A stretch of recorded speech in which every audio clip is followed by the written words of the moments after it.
आपके लिए एक बार फिर से ले आया हूं magnetic effect of electric current का बेटा वन शॉट वीडियो आपके लिए, आप सभी बच्चों के लिए। ये चैप्टर एक रामबाण का काम करता है। ये कैसे सर? तो ये ऐसे बेटा कि इस चैप्टर में बेटा कोई भी न्यूमेरिकल नहीं है। तो जितने बैक बेंचर जो हमारे टाइप के बच्चे थे या अभी हैं जो बच्चे जो जिसको पहले स्टार्टिंग में बहुत डर लगता था न्यूमेरिकल से, उनके लिए ये बहुत आसान चैप्टर है। क्यों? बार बार उस एक्सपेरिमेंट को परफॉर्म किए और जब देख लें कि नहीं भाई इसमें कोई कंपास में खराबी नहीं है, ये एक्चुअल में एक जादू हो गया, तब वहाँ से इन्होंने एक कंक्लूजन दिया और अपने कंक्लूजन में बताया कि बेटा electricity and magnetism are related to each other. मैं बोला ना, ये अकबर बिरबल वाली हिस्ट्री वाली थ्योरी नहीं है, ये बहुत इंटरेस्टिंग थ्योरी है। क्या बता रहा है कि अगर आप सर्किट में फ्लो होने वाले करंट को चेंज करेंगे तो मैग्नेटिक फील्ड भी चेंज होगी। मतलब ये समझ रहे हैं कितनी बड़ी बात इन्होंने कह दी। आपको सीधा सीधा बोर्ड एग्जाम में आपके क्वेश्चन पूछ देगा what are the properties of magnetic field lines due to bar magnet. तो आपको सारी ये प्रॉपर्टीज और ये डायग्राम के साथ आपको बना देना है। या इससे कम अगर मार्क्स का क्वेश्चन पूछे तो आपको सीधा पूछेगा why magnetic field lines never intersect each other. आप तुरंत बताएंगे कि अगर मैग्नेटिक फील्ड लाइन एक दूसरे को इंटरसेक्ट करेंगी तो उनके दो डायरेक्शन हो जाएंगे, जो कि पॉसिबल नहीं है। ठीक है कि बेटा, फिर मैं बोलता हूँ आपका एग्जाम एकदम आपके सर पे है, मेहनत करना शुरू करिए। ठीक है, हम मेहनत करना शुरू करते हैं तो हम दूसरे से कंपीट करने लगते हैं। ये हमारा ये वाला दोस्त है, ये हमसे बहुत तेज है पढ़ने में, वो वाला दोस्त है वो बहुत तेज है पढ़ने में। तो बेटा तेज कमजोर कुछ नहीं होता है, बस वो आपसे पहले से पढ़ना स्टार्ट किया है, इसलिए कंपैरिजन में जाएंगे तो अपना ही रिजल्ट खराब करेंगे।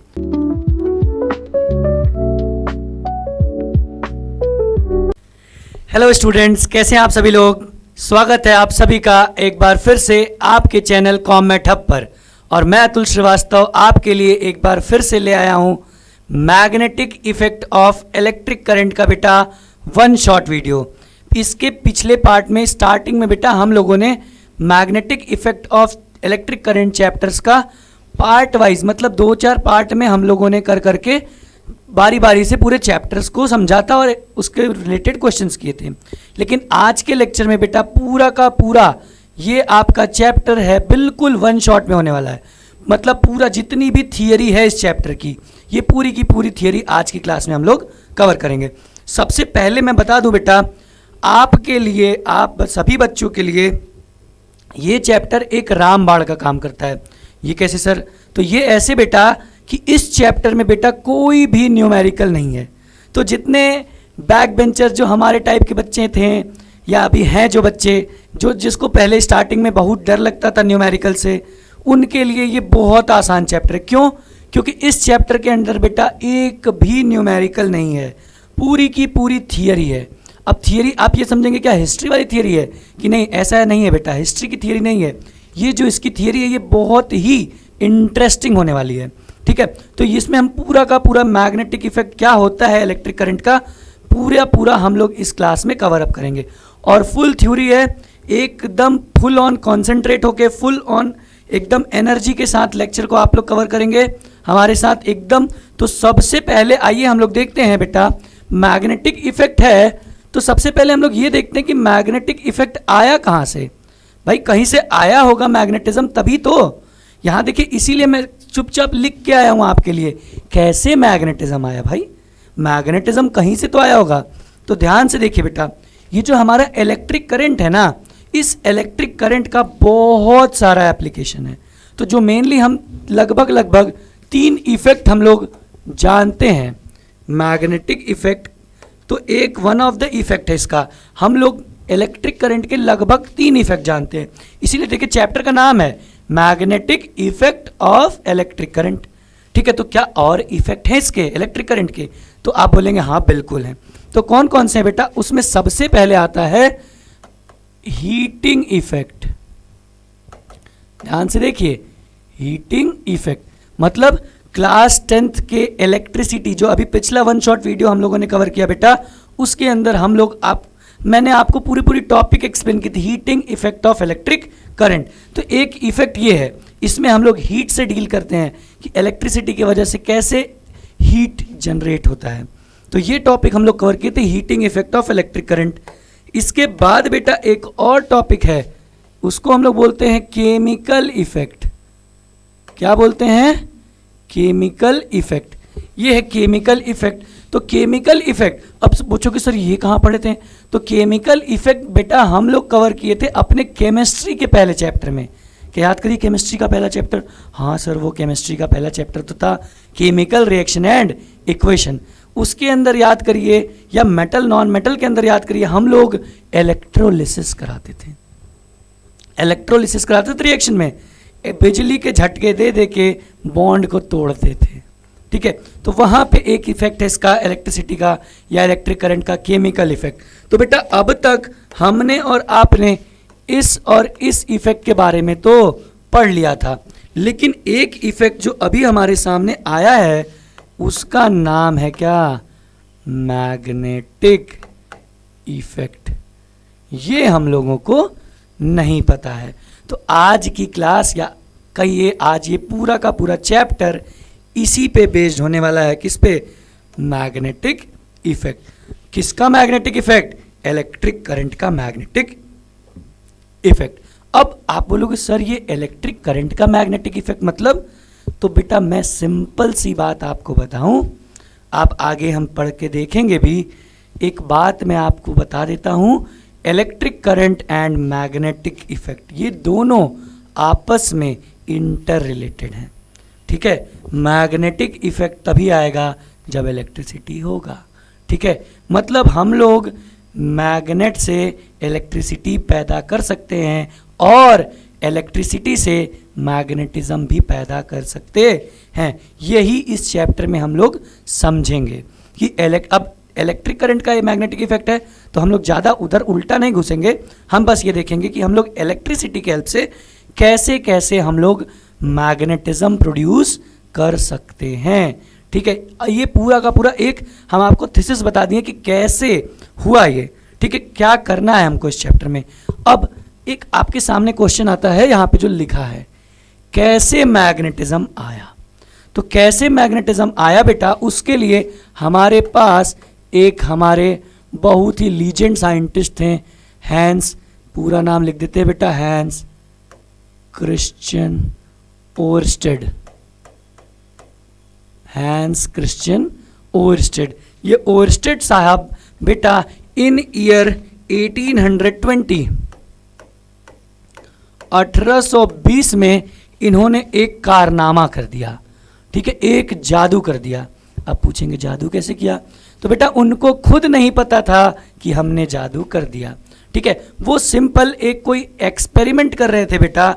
उसमें उन्होंने क्या लिया, एक मान लेते हैं कि एक सिंपल कोई ये बल्ब एक लोड दे देते हैं, ये लोड लिया।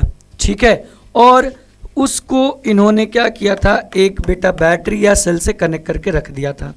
बेसिक देखिए यही काम हुआ था, एकदम ओरिजिनल वाई सर्किट नहीं, मैं आपको बस समझाने के लिए बात बता रहा हूँ। ठीक है, अब ये बेटा ये पॉजिटिव नेगेटिव टर्मिनल पे बैटरी है, तो करंट तो फ्लो करेगी ही इस सर्किट में। तो ऐसे ही इन्होंने कोई एक सर्किट बनाया था जिसमें करंट फ्लो हो रही थी। ठीक है, एक की भी लगाया था यहाँ पे, चलिए एक की लगा देते हैं। आइए, यहाँ पे इन्होंने एक की लगाया था। अभी ये की बंद थी, की बंद है, सर्किट क्लोज है, करंट फ्लो हो रही है, बल्ब जल रहा है। लेकिन बेटा हुआ मेन कहानी क्या है कि यहीं बगल में इन्होंने एक मैग्नेटिक कंपस रखा था। सबसे कहानी ये देखिए, क्या रखा था? मैग्नेटिक कंपस रखा था।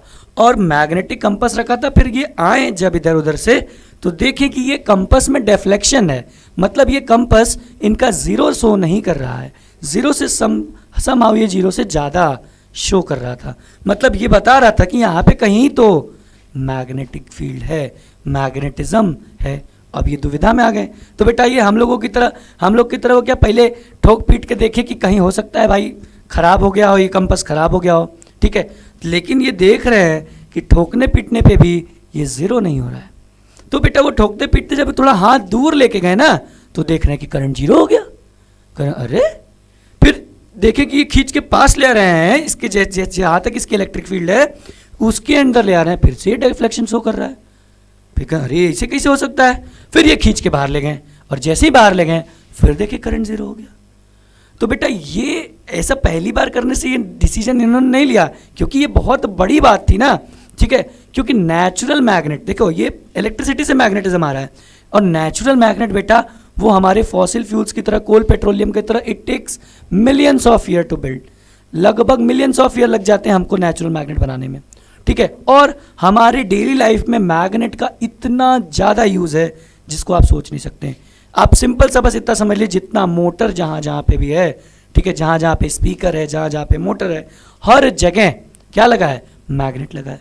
तो ये क्या किए, बार बार उस एक्सपेरिमेंट को परफॉर्म किए, और जब देख लें कि नहीं भाई इसमें कोई कंपस में खराबी नहीं है, ये एक्चुअल में एक जादू हो गया, तब वहाँ से इन्होंने एक कंक्लूजन दिया और अपने कंक्लूजन में बताया कि बेटा electricity and magnetism are related to each other. और ये बहुत बड़ी बात इन्होंने बता दी। ये बात बेटा पूरे मैग्नेटिक जगत में क्रांति ला दी, ठीक है, हाँ एकदम क्रांति, मतलब रिवॉल्यूशन हो गया ना भाई।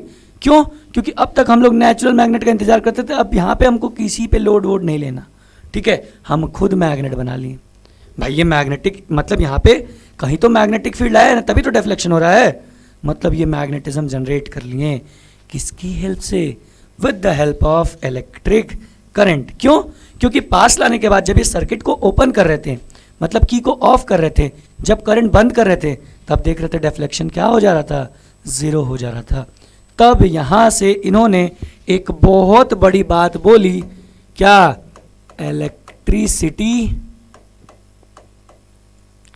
And magnetism are related to, spelling गलत होगी ना बेटा, हाँ, are related to each other. ये बहुत बड़ी बात इन्होंने बता दी। तो सबसे पहली चीज जो हमारा टॉपिक था वो क्या, कैसे मैग्नेटिज्म आया। तो आप अब समझ गए होंगे कैसे मैग्नेटिज्म आया। नेचुरल तो था, लेकिन हम लोगों ने बेटा ना जाने अनजाने में ओवरस्टेट साहब ने क्रांति ला दी, ठीक है। कैसे बता के ये बात क्या, कि electricity and magnetism are related to each other. इसलिए बेटा इस चैप्टर का नाम पड़ा क्या, magnetic effect of electric current. अब हम पूरे के पूरे चैप्टर में इलेक्ट्रिसिटी से मैग्नेटिक फील्ड प्रोड्यूस करेंगे। यही आज की काम, आज का हमारा टास्क है। बस इसी में आपका पूरा का पूरा चैप्टर समाहित है। तो मैं इसीलिए बेटा आपको ओरली पूरा समझा दिया कि ये चैप्टर क्यों पढ़ना है और मैग्नेटिज्म कैसे आया।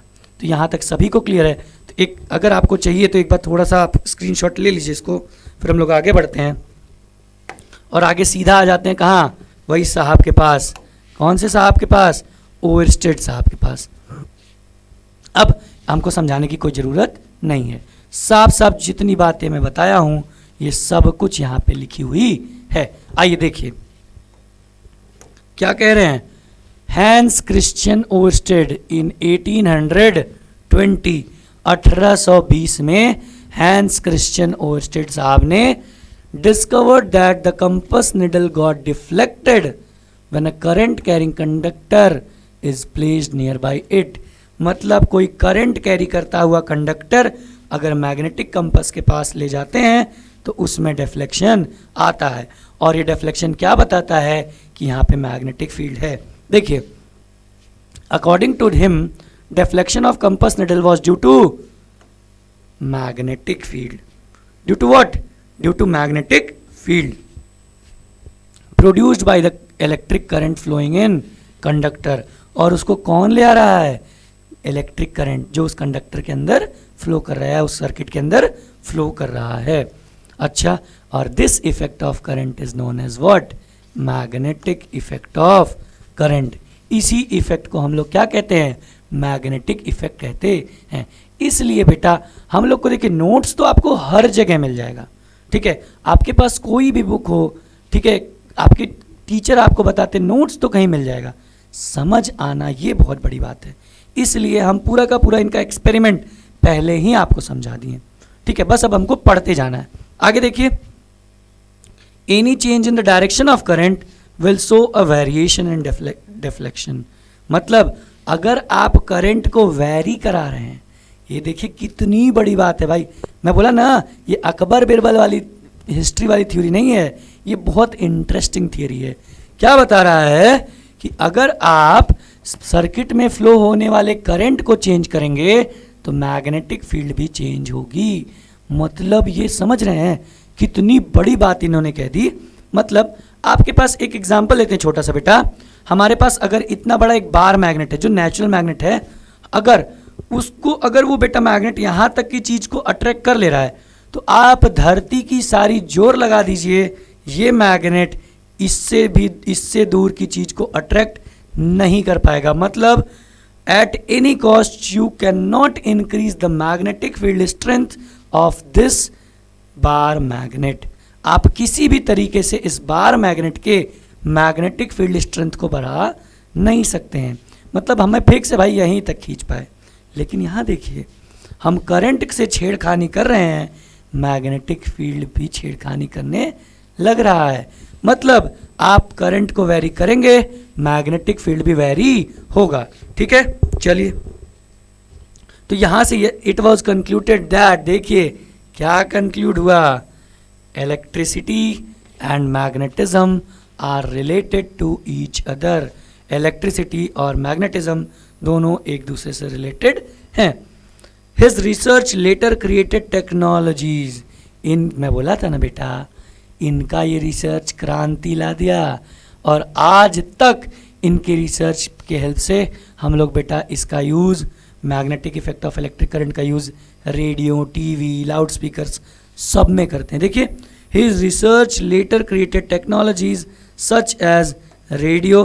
ठीक है, अब पता नहीं आप रेडियो जानते हो कि नहीं, हम लोग बेटा जब पढ़ते थे तो रेडियो में, अभी तो आप लोग पूरा मस्त जियो हॉटस्टार, ठीक है, या सोनी लिप पे आप अपना मैच वैच देखते हैं, क्रिकेट विकेट।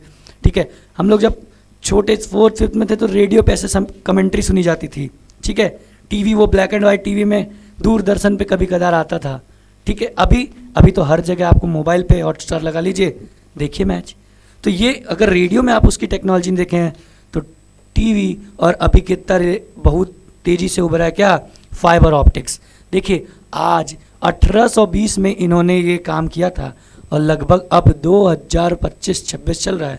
मतलब लगभग 200 साल बाद भी इनका ये रिवॉल्यूशन बहुत बड़ा हमारे लिए फ़ायदेमंद काम किया है। ठीक है, तो ये देखिए ये सर्किट थी जिस पे उन्होंने एक्सपेरिमेंट किया था। वही देखिए बैटरी है, ये एक की है, स्विच है समझ लीजिए, ऑन ऑफ कर रहे थे, इसका डेफ्लेक्शन चेंज हो रहा था। क्लियर? तो बेटा आपके नोट्स के लिए प्लीज़ आप एक बार ओरस्टेड एक्सपेरिमेंट का स्क्रीनशॉट ले लीजिए। तो हम लोग आगे बढ़ते हैं।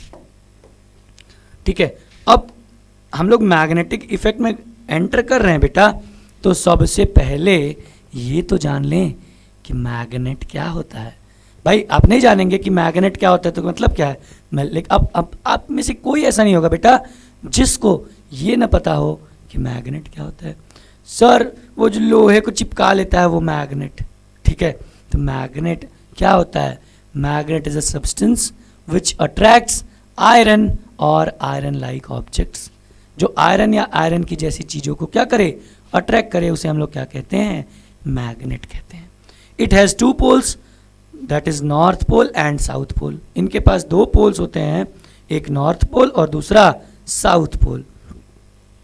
पढ़ते हुए आए हैं नॉर्थ और नॉर्थ पोल या साउथ और साउथ पोल आपस में रिपल्सन करेंगे। ये बेटा सेम पोलैरिटी है तो आपस में दूर जाएगी।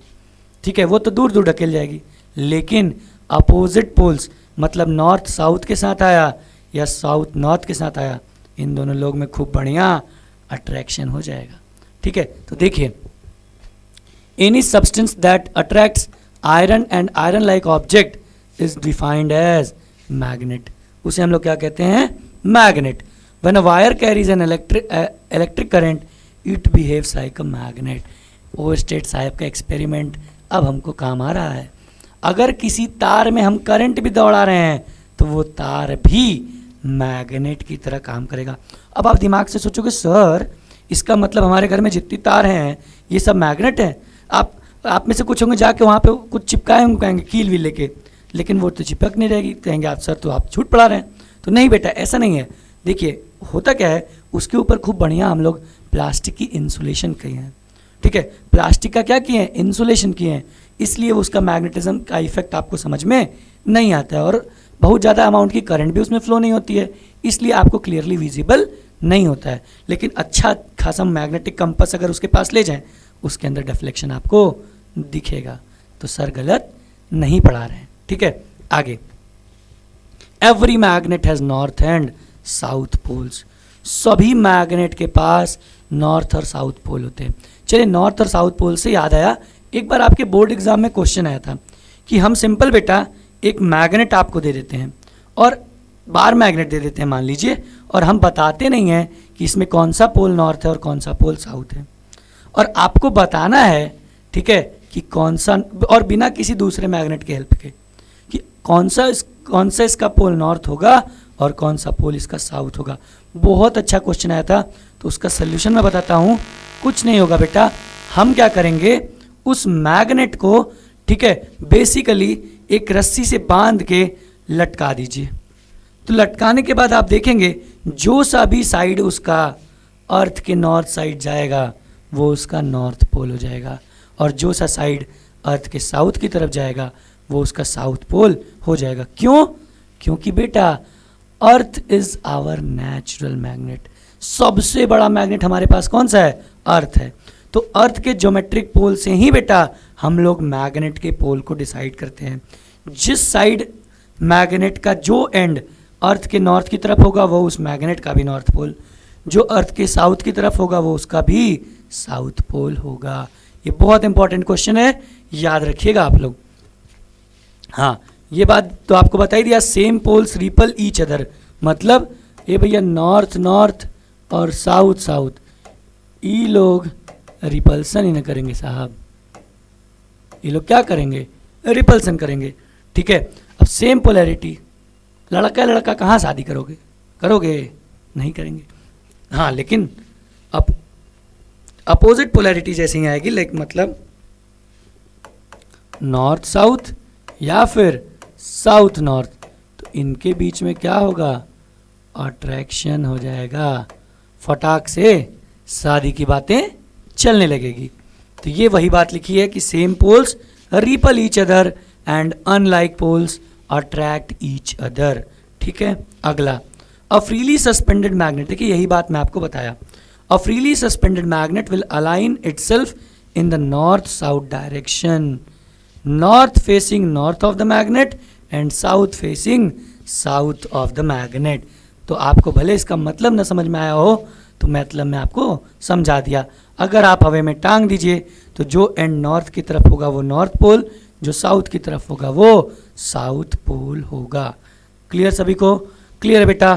तो फटाक से इस मैग्नेट का एक बार स्क्रीनशॉट लीजिए, फिर हम लोग आगे पढ़ा जाए और आगे देखा जाए। क्या आगे? देखिए हमारे पास टॉपिक है मैग्नेटिक फील्ड।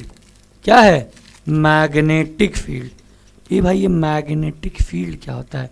चलिए ठीक है सर, मैग्नेट तो आप समझा दिए, मैग्नेटिक फील्ड क्या होता है भैया? तो आइए एक काम करते हैं, एक एग्जाम्पल रखते हैं। हमारे पास दो मैग्नेट है, ये देखिए, ये दो मैग्नेट देखिए आपस में चिपक जाएगा, ये देखिए चिपक गया। ये दो मैग्नेट हमारे पास है, ठीक है। अब हम इसको यहाँ दूर दूर रखें, इनके बीच में कुछ नहीं हो रहा है। देखिए इसमें कोई अट्रैक्शन अभी तक नहीं हो रहा है। थोड़ा और पास ले आए, कुछ नहीं हो रहा है। यहाँ ले आए ना, तो ये देखिए हमको इफेक्ट आने लगा, कुछ तो इनके बीच में हो रहा है। हमारे हाथों को महसूस होने लगा कि इनके बीच में थोड़ा सा रिपल्सन विपल्सन जैसी चीज़ें आ रही हैं। फिर हम थोड़ा दूर ले गए, फिर बंद हो गया। पास ले आए, ये देखो यहाँ हिलने लगा। तो मतलब एक कोई पॉइंट है बेटा जहाँ से ये दोनों एक दूसरे पे कोई तो कोई फोर्स लगा रहे हैं, आइदर अट्रैक्टिव आइदर रिपल्सिव, या तो अट्रैक्टिव या तो रिपल्सिव फोर्स एक दूसरे पे इन्होंने लगा रहे हैं। तो हम क्या करेंगे कि बेटा जब दूर रखें कुछ नहीं फर्क, यहाँ ले आए, तो जिस पॉइंट से इन दोनों पे एक दूसरे का इफेक्ट महसूस होने लगा, उस एरिया को, उस क्षेत्र को, उस रीजन को, उस जगह को हम लोग बोलते हैं मैग्नेटिक फील्ड। मतलब the area or region around a magnet, the area or region around a magnet in which other magnet experience a force either attractive either repulsive। वो तो डिपेंड करता है बेटा उसके पोल्स पे, ठीक है, लेकिन हाँ कोई ना कोई फोर्स तो महसूस होगा। तो उसी एरिया या रीजन को ही हम लोग क्या कहते हैं, मैग्नेटिक फील्ड कहते हैं। देखिए, the space around a magnet in which magnetic force can be detected is called magnetic field. जिसके अंदर हमको मैग्नेटिक फोर्स महसूस होता है, पता चलता है, उसे ही हम लोग क्या कहते हैं, मैग्नेटिक फील्ड कहते हैं। Magnetic field is a vector quantity. Magnetic field क्या है, वेक्टर। इसका मतलब इसके पास मैग्नीट्यूड के साथ साथ डायरेक्शन भी है, that has both direction and magnitude. अच्छा, ऐसा unit of magnetic field is tesla. Actually बेटा टेस्ला नहीं होती है, होती क्या है, that is weber per metre square, ये यूनिट होती है, ठीक है। लेकिन इसको निकोला टेस्ला साहब ने दिया था, इंजीनियर, एक अमेरिका के इंजीनियर थे निकोला टेस्ला, तो उन्होंने इस यूनिट को अपने नाम पे रख दिया, अपना नाम जन्मों जन्म तक अमर रहने के लिए। तो इसीलिए बेटा हम लोग बोलते हैं मैग्नेटिक फील्ड की जो यूनिट होती है वो क्या होती है, टेस्ला होती है, named after the American engineer Nikola Tesla. अच्छा, जो बेटा एसआई यूनिट, ये एसआई यूनिट तो टेस्ला हो गई। अच्छा, जो छोटी यूनिट होती है, ठीक है, मैग्नेटिक फील्ड की, उसे हम लोग गॉस कहते हैं। क्या कहते हैं, Gauss. The smaller unit of magnetic field is Gauss. Clear, magnetic field clear है, वो एरिया या रीजन जिसके अंदर मैग्नेटिक फोर्स एक दूसरे पे मैग्नेट को एक्सपीरियंस होता है, उसे हम आप क्या कहेंगे, मैग्नेटिक फील्ड बोलेंगे। क्लियर है, चलिए अगर क्लियर है बेटा तो एक बार इस मैग्नेटिक फील्ड का भी स्क्रीनशॉट ले लीजिए, क्योंकि आपको बेटा इस चैप्टर से थ्योरी ही आने वाली है। तो थ्योरी आएगी तो आपको लिखना पड़ेगा ना सर, तो लिखने के लिए आपके पास कुछ तो होना चाहिए कंटेंट। ठीक, अब हम आते हैं मैग्नेटिक फील्ड लाइंस पे। मैग्नेटिक फील्ड लाइंस देख रहे हैं, these all are interconnected with each other, ये सभी एक दूसरे से इंटरकनेक्टेड हैं। ठीक है, तो अब हम लोग को देखना है मैग्नेटिक फील्ड लाइंस। तो सिंपल सी बात समझिए, magnetic field lines are imaginary lines, hypothetical lines. हमको दिखती विखती नहीं है मैग्नेटिक फील्ड लाइंस, ठीक है, ये इमेजिनरी लाइंस होती हैं जो किसी भी मैग्नेट के चारों तरफ जहां तक उसका मैग्नेटिक फील्ड है उसके अंदर जनरेट हो जाती हैं। Magnetic field lines are imaginary lines which are generated across any magnet. किसी भी मैग्नेट के चारों तरफ ये जनरेट हो जाती हैं, उसे हम आप क्या कहते हैं, मैग्नेटिक फील्ड लाइंस कहते हैं। देखिए, the imaginary lines representing the magnetic field around a magnet is known as magnetic field line. ऐसी इमेजिनरी लाइन जो क्या बता रही है, मैग्नेटिक फील्ड को डिस्क्राइब कर रही है, बता रही है मैग्नेट के चारों तरफ, उसे ही हम आप क्या कहते हैं, मैग्नेटिक फील्ड लाइंस कहते हैं। When iron filings are kept near magnet, ये बेटा एक बार मैग्नेट ले लीजिए और उसके चारों तरफ आयरन फिलिंग, समझ रहे हैं, जैसे लकड़ी का बुरा था वैसे आयरन फिलिंग्स भी होती है, उसे लेके आप मैग्नेट के चारों तरफ गिरा दीजिए तो वो सभी एक किसी पैटर्न में सेट हो जाएंगे और उसी पैटर्न को हम लोग क्या बोलते हैं, मैग्नेटिक फील्ड लाइंस। एक पैटर्न मैं आपको दिखाता हूँ। देखिए, अभी हम पीछे जब मैग्नेट पढ़ रहे थे सर, तो वहाँ पे हम ये पैटर्न देखे थे। ये देखिए, ये आयरन फिलिंग्स हैं और ये बार मैग्नेट के चारों तरफ एक तरह से फैल गई हैं, तो इसे हम लोग, ये इसकी क्या हो जाएगी, मैग्नेटिक फील्ड लाइंस हो जाएगी। चलिए तो आगे देखते हैं। अच्छा, the lines are drawn along with the direction in which magnetic north pole of the compass needle will move. ठीक है, हम लोग बेटा जब भी मैग्नेटिक फील्ड लाइंस बनाते हैं वो हमेशा नॉर्थ पोल से ही बनाते हैं। ठीक है, अच्छा, it is taken by convention that field lines emerge from north pole, और ये इस कन्वेंशन से लिया जाता है कि जो हमारी फील्ड लाइंस होंगी वो नॉर्थ से निकलेंगी और साउथ की तरफ जाएंगी और क्या बनाएंगी, क्लोज्ड कर्व्स बनाएंगी। क्या बनाएंगी, क्लोज्ड कर्व्स बनाएंगी। तो इसे हम आप क्या कहते हैं, मैग्नेटिक फील्ड लाइंस कहते हैं। तो फटाक से बेटा इसका भी स्क्रीनशॉट लीजिए, क्योंकि नोट्स बहुत इंपॉर्टेंट है आपके लिए। ठीक है, आप समझ तो लिए, लेक्चर देख लें, लिखेंगे कहाँ से सर, तो एक आपको ये तो रहना चाहिए कि आप रिवाइज करने के लिए कुछ आपके पास रहे। मैं बेटा जब से वीडियो आपको प्रोवाइड कर रहा हूँ, जब से लेक्चर प्रोवाइड कर रहा हूँ, एक ही बात बोला हूँ, मेरा लेक्चर बेटा कॉपी और पेन लेके बैठिए, ठीक है। साथ साथ आप वीडियो को पॉज करिए, जो भी नोट्स है, क्योंकि मैं आपके लिए जो पीपीटी लेके आता हूँ बेटा ये फुल टू 101% एकदम सर्टिफाइड आपके लिए प्रॉपर बिना कोई एक पॉइंट छूटे हुए नोट्स है। सब कुछ पूरा का पूरा चैप्टर का एक एक छोटा से छोटा बड़ा से बड़ा टॉपिक कवर्ड है।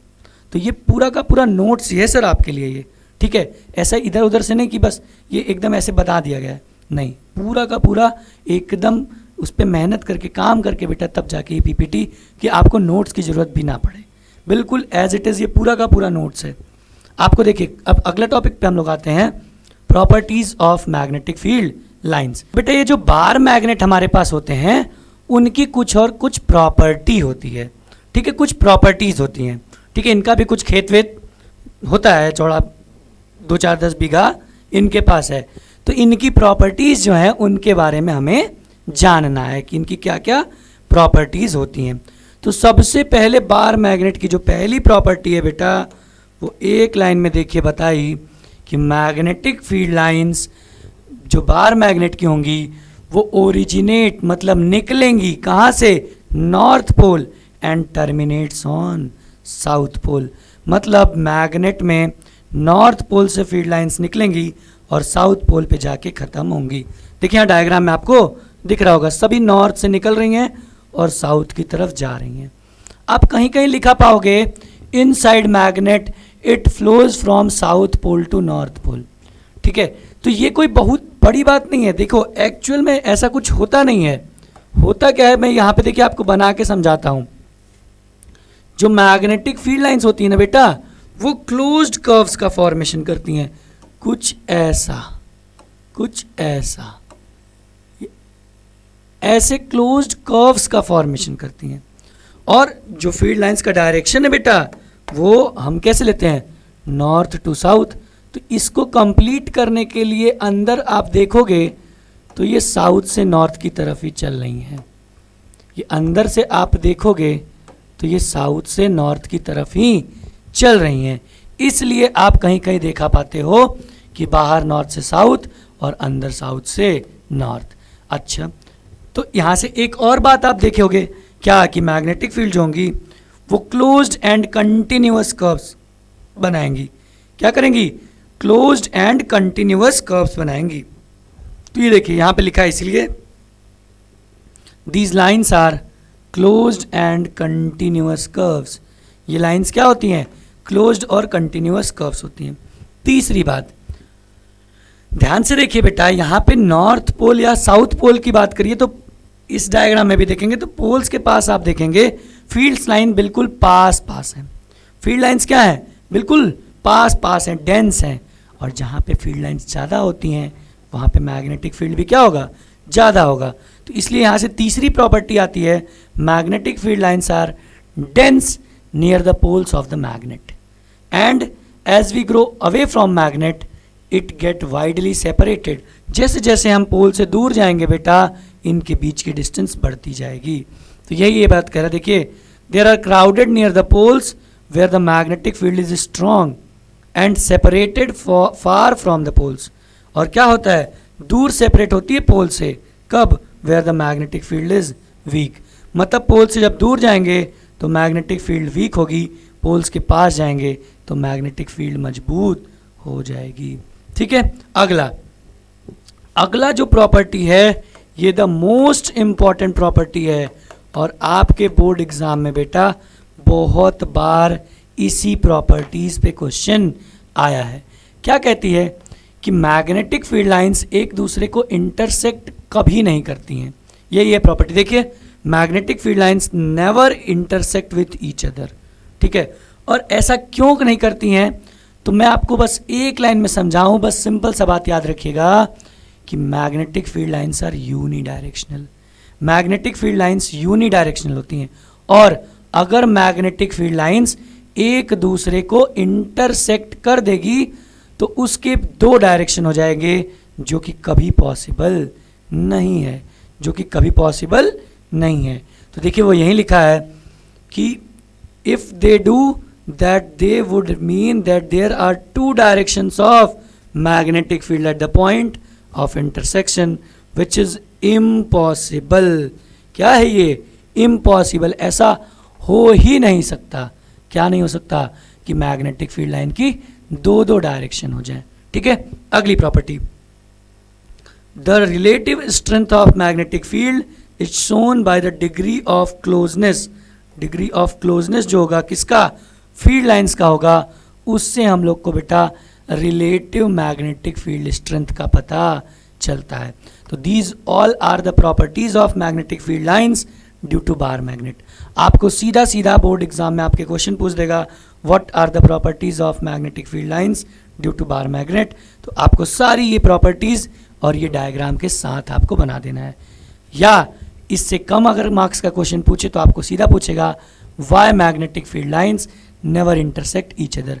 आप तुरंत बताएंगे कि अगर मैग्नेटिक फील्ड लाइन एक दूसरे को इंटरसेक्ट करेंगी तो उनके दो डायरेक्शन हो जाएंगे जो कि पॉसिबल नहीं है. ठीक है. क्लियर है सबको ये magnetic field line due to bar magnet? अगर क्लियर है बेटा तो फटाक से इसका स्क्रीनशॉट लीजिए. चलिए आगे बढ़ते हैं हम लोग. अब आते हैं magnetic field due to current carrying conductor. अब हम अपने चैप्टर में एंटर करते हैं. ठीक है. अभी तक तो हम लोग पूरा ट्रेलर वेलर देखें, चैप्टर का इंट्रोडक्शन देखें, मैग्नेटिक फील्ड लाइंस, ये सब क्या होता है, मैग्नेटिक फील्ड क्या होता है, बार मैग्नेट की प्रॉपर्टीज देखें. अब जो हमारा चैप्टर का नाम था ना, magnetic effect of electric current, electric current से हमको मैग्नेटिज्म क्रिएट करना है. तो अब यहाँ से हम लोग बेटा with the help of electricity we will create magnetic field और मैग्नेटिज्म. तो अभी हम लोग पढ़ने वाले हैं magnetic field due to current carrying conductor. जो कंडक्टर करंट कैरी कर रहा है उससे कैसे मैग्नेटिक फील्ड प्रोड्यूस होगी. देखिए, when electric current flows through a metallic conductor a magnetic field is produced around it. ये कौन कहा था? ये तो ओरस्टेड साहब ने बताया था. ओरस्टेड साहब क्या कहते हैं कि जब भी करंट फ्लो होगा तो वहाँ पे उसके आसपास मैग्नेटिक फील्ड प्रोड्यूस हो जाएगी. The pattern of magnetic field produce by current carrying conductor depend on its shape. जो पैटर्न होगा मैग्नेटिक फील्ड का, ठीक है, वो जो करंट कैरिंग कंडक्टर से जनरेट हुआ है वो डिपेंड करेगा उसके शेप के. किसके शेप के? करंट कैरिंग कंडक्टर के शेप पे. करंट कैरिंग कंडक्टर के शेप की वजह से हम लोग मैग्नेटिक फील्ड का वो आप शेप बता पाएंगे, डायरेक्शन बता पाएंगे, सब कुछ करंट कैरिंग कंडक्टर से ही आएगा. ठीक है. Different magnetic field patterns are produced by current carrying conductor of different shape. बिल्कुल सही बात है. अलग अलग मैग्नेटिक फील्ड के शेप से अलग अलग पैटर्न मैग्नेटिक फील्ड का आता है. इलेक्ट्रिक करंट, सॉरी फिर से बोलता हूँ, अलग अलग इलेक्ट्रिक करंट के कंडक्टर के शेप से बेटा अलग अलग पैटर्न आता है हमको किसका? मैग्नेटिक फील्ड का. तो जो हमारी इस 10th क्लास में इस चैप्टर में जो हमको 3 टाइप का करंट कैरिंग कंडक्टर से मैग्नेटिक फील्ड प्रोड्यूस करके उसकी स्टडी करनी है, जिसमें सबसे पहला है magnetic field due to straight current carrying conductor. कभी कभी हम लोग इसी को वायर भी कहते हैं. दूसरा है magnetic field due to current carrying circular loop, due to current carrying circular loop. और तीसरा है हमारा magnetic field due to current carrying solenoid. यही 3 चीज, straight current carrying conductor, current carrying circular loop और करंट कैरिंग सोलेनॉइड, इन तीनों के केस में हमको कैसे कैसे मैग्नेटिक फील्ड आती है, किस नेचर की आती है, क्या पैटर्न होता है, किस पे डिपेंड करती है, कहाँ पे मैक्सिमम होता है, कहाँ पे मिनिमम होता है, पूरा का पूरा हमको इस क्लास में कवर करना है. तो अगर ये क्लियर है बेटा तो इसका स्क्रीनशॉट लीजिए एक बार और फिर हम लोग बारी बारी से इसके बारे में एक एक करके स्टार्ट करते हैं. आइए. अच्छा, उस स्टार्ट करने से पहले हमारे पास एक रूल है, नियम है. ठीक है. इस नियम का हेल्प, इस रूल का हेल्प हम लोग उस तीनों केस में करने वाले हैं. इसलिए हम आपके लिए सबसे पहले लेके आ गए हैं रूल. इस रूल का नाम है बेटा Maxwell's right hand thumb rule. Maxwell कौन? Glenn Maxwell? नहीं, ग्लेन मैक्सवेल नहीं है बेटा, ये पुराने मैक्सवेल हैं. तो इनका एक राइट हैंड थंब रूल है। ध्यान दीजिए, आपको कभी कभी डायरेक्ट करंट पूछता है, ये क्यों यूज़ होता है, तो सीधा ये क्या बताता है, तो ये भाई बस एक लाइन में लिखता हूँ, ये बताता है डायरेक्शन ऑफ मैग्नेटिक फील्ड। ये क्या बताएगा, डायरेक्शन ऑफ मैग्नेटिक फील्ड बताएगा। अब ये नियम कैसे यूज़ होता है, ये रूल कैसे यूज़ होता है, तो सीधा सीधा इसका मतलब है, वो बोला कि हम करंट कैरिंग कंडक्टर को अपने हाथ में पकड़ेंगे। अगर हम लोग करंट कैरिंग कंडक्टर जो भी है, अगर उसको अपने हाथ में पकड़िए, सर करंट लग गया तो मत पकड़िए, कुछ मत करिए। ध्यान दीजिए, हमें क्या करना है, किसी भी करंट कैरिंग कंडक्टर के अंदर जिस भी डायरेक्शन में करंट फ्लो हो रही होगी, उस डायरेक्शन में अगर देखिए जैसे ये आपके स्टाइलस का ये अपवर्ड डायरेक्शन में अगर मान लीजिए करंट फ्लो हो रही है, तो हम अपने इस राइट हैंड के ये थंब को अपवर्ड डायरेक्शन में कर देंगे, तो ये बची हुई 4 फिंगर्स जिस भी डायरेक्शन में कर्ल होंगी, घूमेंगी, वही डायरेक्शन होगा मैग्नेटिक फील्ड का।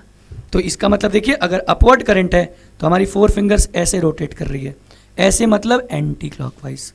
और अगर करंट डाउनवर्ड है तो डाउनवर्ड हम अपने हाथ थंब को करेंगे राइट हैंड के, तो हमारे 4 फिंगर्स ऐसे ऐसे रोटेट हो रहे हैं, इस पे आ जाएगा क्या, क्लॉकवाइज। मतलब यहाँ तो क्लियर हो गया क्या, कि अगर if current is upward comma magnetic field is anti clockwise, और if current is downward magnetic field is clockwise. हाँ बेटा, अगर आप इंसान है तब, चुड़ैल वुड़ैल भूत वूत है तो भाई कुछ भी नहीं, किधर भी घूम जाए उंगली।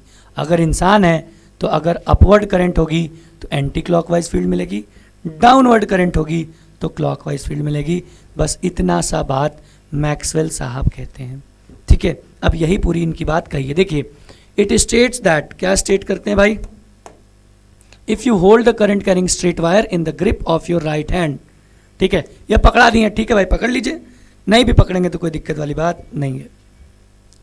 इन such a way that stretched thumb points in the direction of current, right hand का थंब आपका करंट की डायरेक्शन में होना चाहिए। Then the direction of curl of the fingers will give the direction of magnetic field. किसकी direction देखिए, यहाँ लिख दिया हूँ, डायरेक्शन ऑफ मैग्नेटिक फील्ड। अच्छा, if we consider ourselves driving a corkscrew in the direction of current, then the direction of rotation of corkscrew is the direction of magnetic field। ये एक और तरीके से, corkscrew वाले तरीके से बेटा हम लोगों को ये रूल सिखाया है, लेकिन मैं आपको बेस्ट रूल ये बताता हूँ, चुपचाप जिस डायरेक्शन में करंट है उस डायरेक्शन में राइट हैंड के थंब को करिए, जिधर बची हुई 4 फिंगर्स रोटेट होंगी that will be direction of your magnetic field. इसी के वजह से इनका जो इस रूल का नाम है वो कहीं कहीं आप देखेंगे मैक्सवेल्स कॉर्क्स्क्यू रूल भी बोला जाता है। सबसे मेन चीज़ क्या है, ये क्यों यूज़ होता है, for the direction of magnetic field. It is use to determine or to find the direction of magnetic field. Clear बेटा?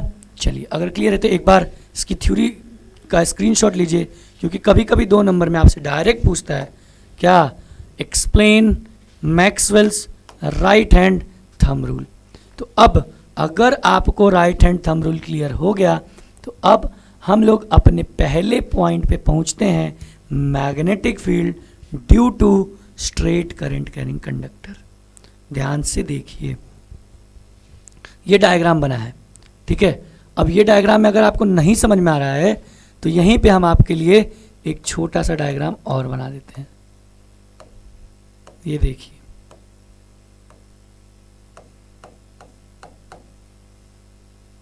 ये आपका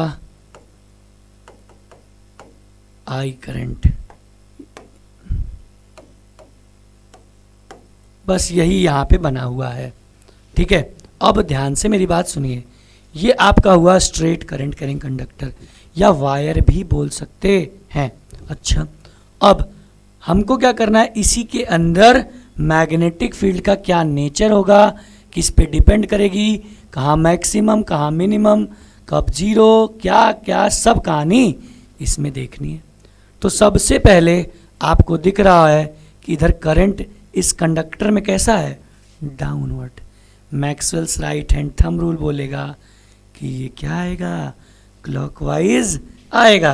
तो यहाँ पे देखिए, इधर दिखाता हूँ, इस डायग्राम में समझिए, करंट डाउनवर्ड, ये देखिए फील्ड, यहाँ पे अगर आपको डायरेक्शन दिख रहा हो, यहाँ पे अगर आप डायरेक्शन देख पा रहे हो बेटा, तो ये क्लॉकवाइज ऐसे बना हुआ है,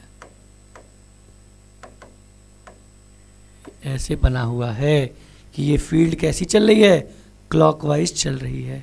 ठीक, तो अब देखिए, सबसे पहला मैं पॉइंट वाइज इसको समझाते और आपको लिखते जाता हूं। सबसे पहला पॉइंट कहता है द मैग्नेटिक फील्ड, दिख रहा है, हाँ, the magnetic field due to straight current carrying conductor are circular in nature। किस नेचर का होगा सर, सर्कुलर नेचर का होगा।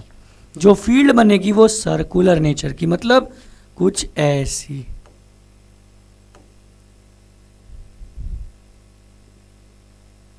एक मिनट रुकिए भाई, कैसी बनेगी सर, सर्कुलर नेचर की होगी। ये देखिए सर्कुलर नेचर की फील्ड, और डायरेक्शन हम लोग कैसे निकालेंगे, राइट हैंड थंब रूल, हाँ वही मैक्सवेल के राइट हैंड थंब रूल से। करंट डाउनवर्ड, ये कैसी चलेगी, क्लॉकवाइज।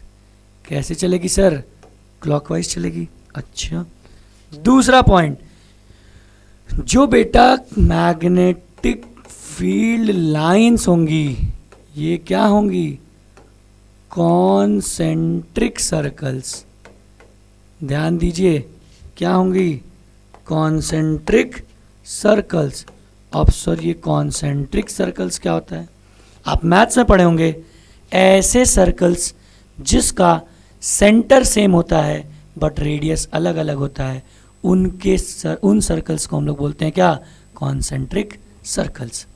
पहला पॉइंट देखिए, फिर से बोलता हूँ, पहला पॉइंट क्या बोला, जो मैग्नेटिक फील्ड होगी वो सर्कुलर नेचर की होगी। दूसरा, जो मैग्नेटिक फील्ड लाइंस होंगी वो कॉन्सेंट्रिक सर्कल्स होंगी, क्या होंगी, कॉन्सेंट्रिक सर्कल्स। तीसरा, एक पॉइंट लिखते जा रहा हूँ अब, ये बहुत इंपॉर्टेंट पॉइंट है और ये तब तक रहेगा जब तक ये पूरा chapter, that is B directly proportional to I।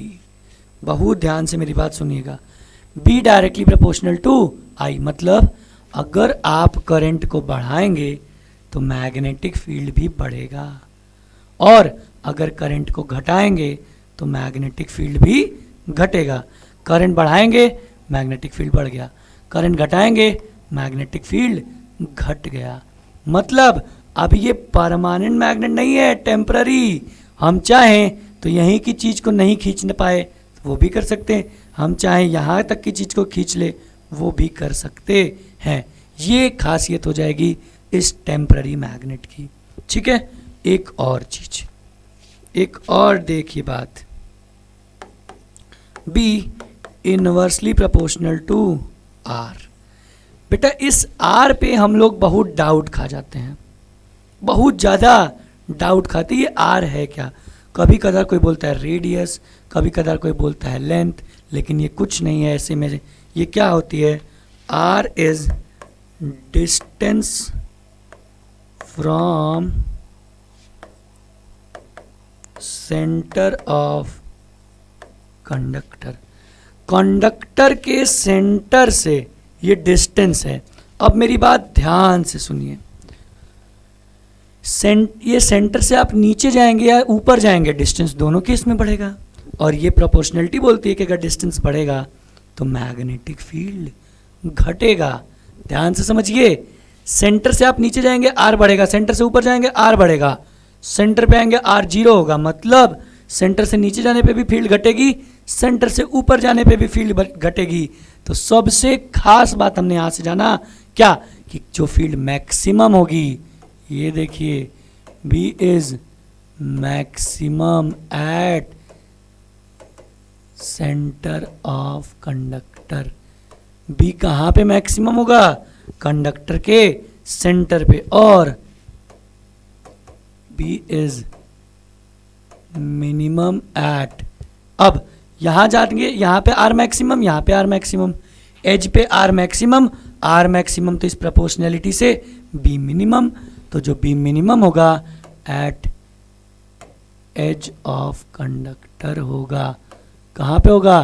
Conductor के एज पे। सारी बात, बस एक छोटी सी बात मैं आपको और बता दूं बेटा, ये देखिए, the centre of all the conductor, all the circles always lie on the conductor। बहुत इंपॉर्टेंट बात, इन सभी जो सर्कल्स बन रहे हैं, ये सभी सर्कल्स जो बन रहे हैं, उसका जो सेंटर होगा बेटा, वो हमेशा और हमेशा कंडक्टर के ऊपर ही लाई करेगा।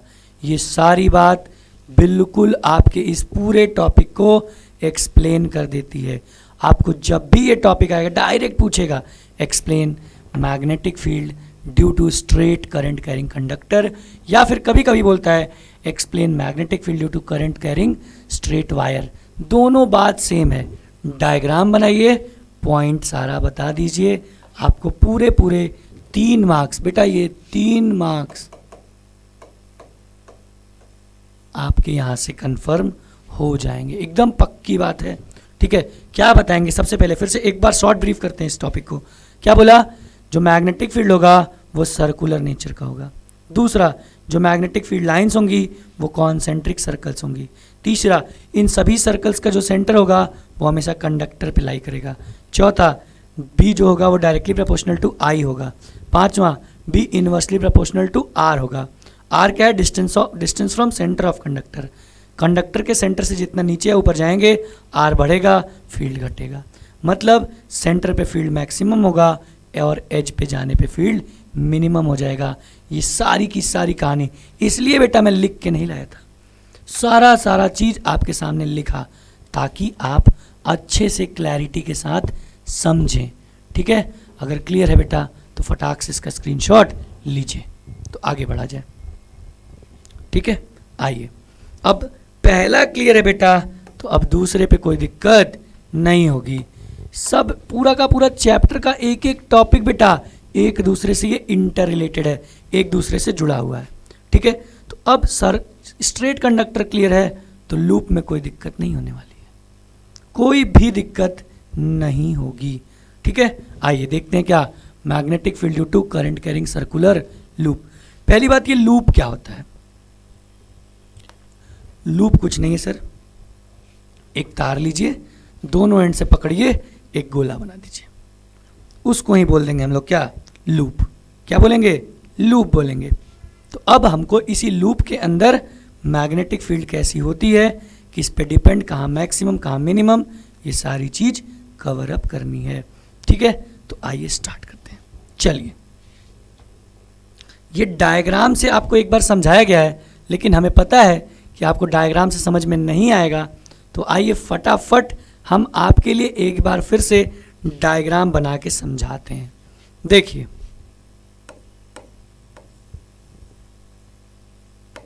थोड़ा सा बेटा हमारी ड्राइंग खराब है, आप लोग उस पर नेग्लेक्ट करिएगा। देखिए, अब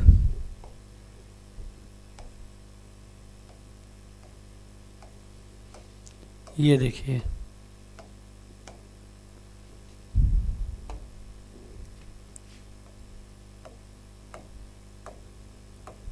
बस एक सेकेंड,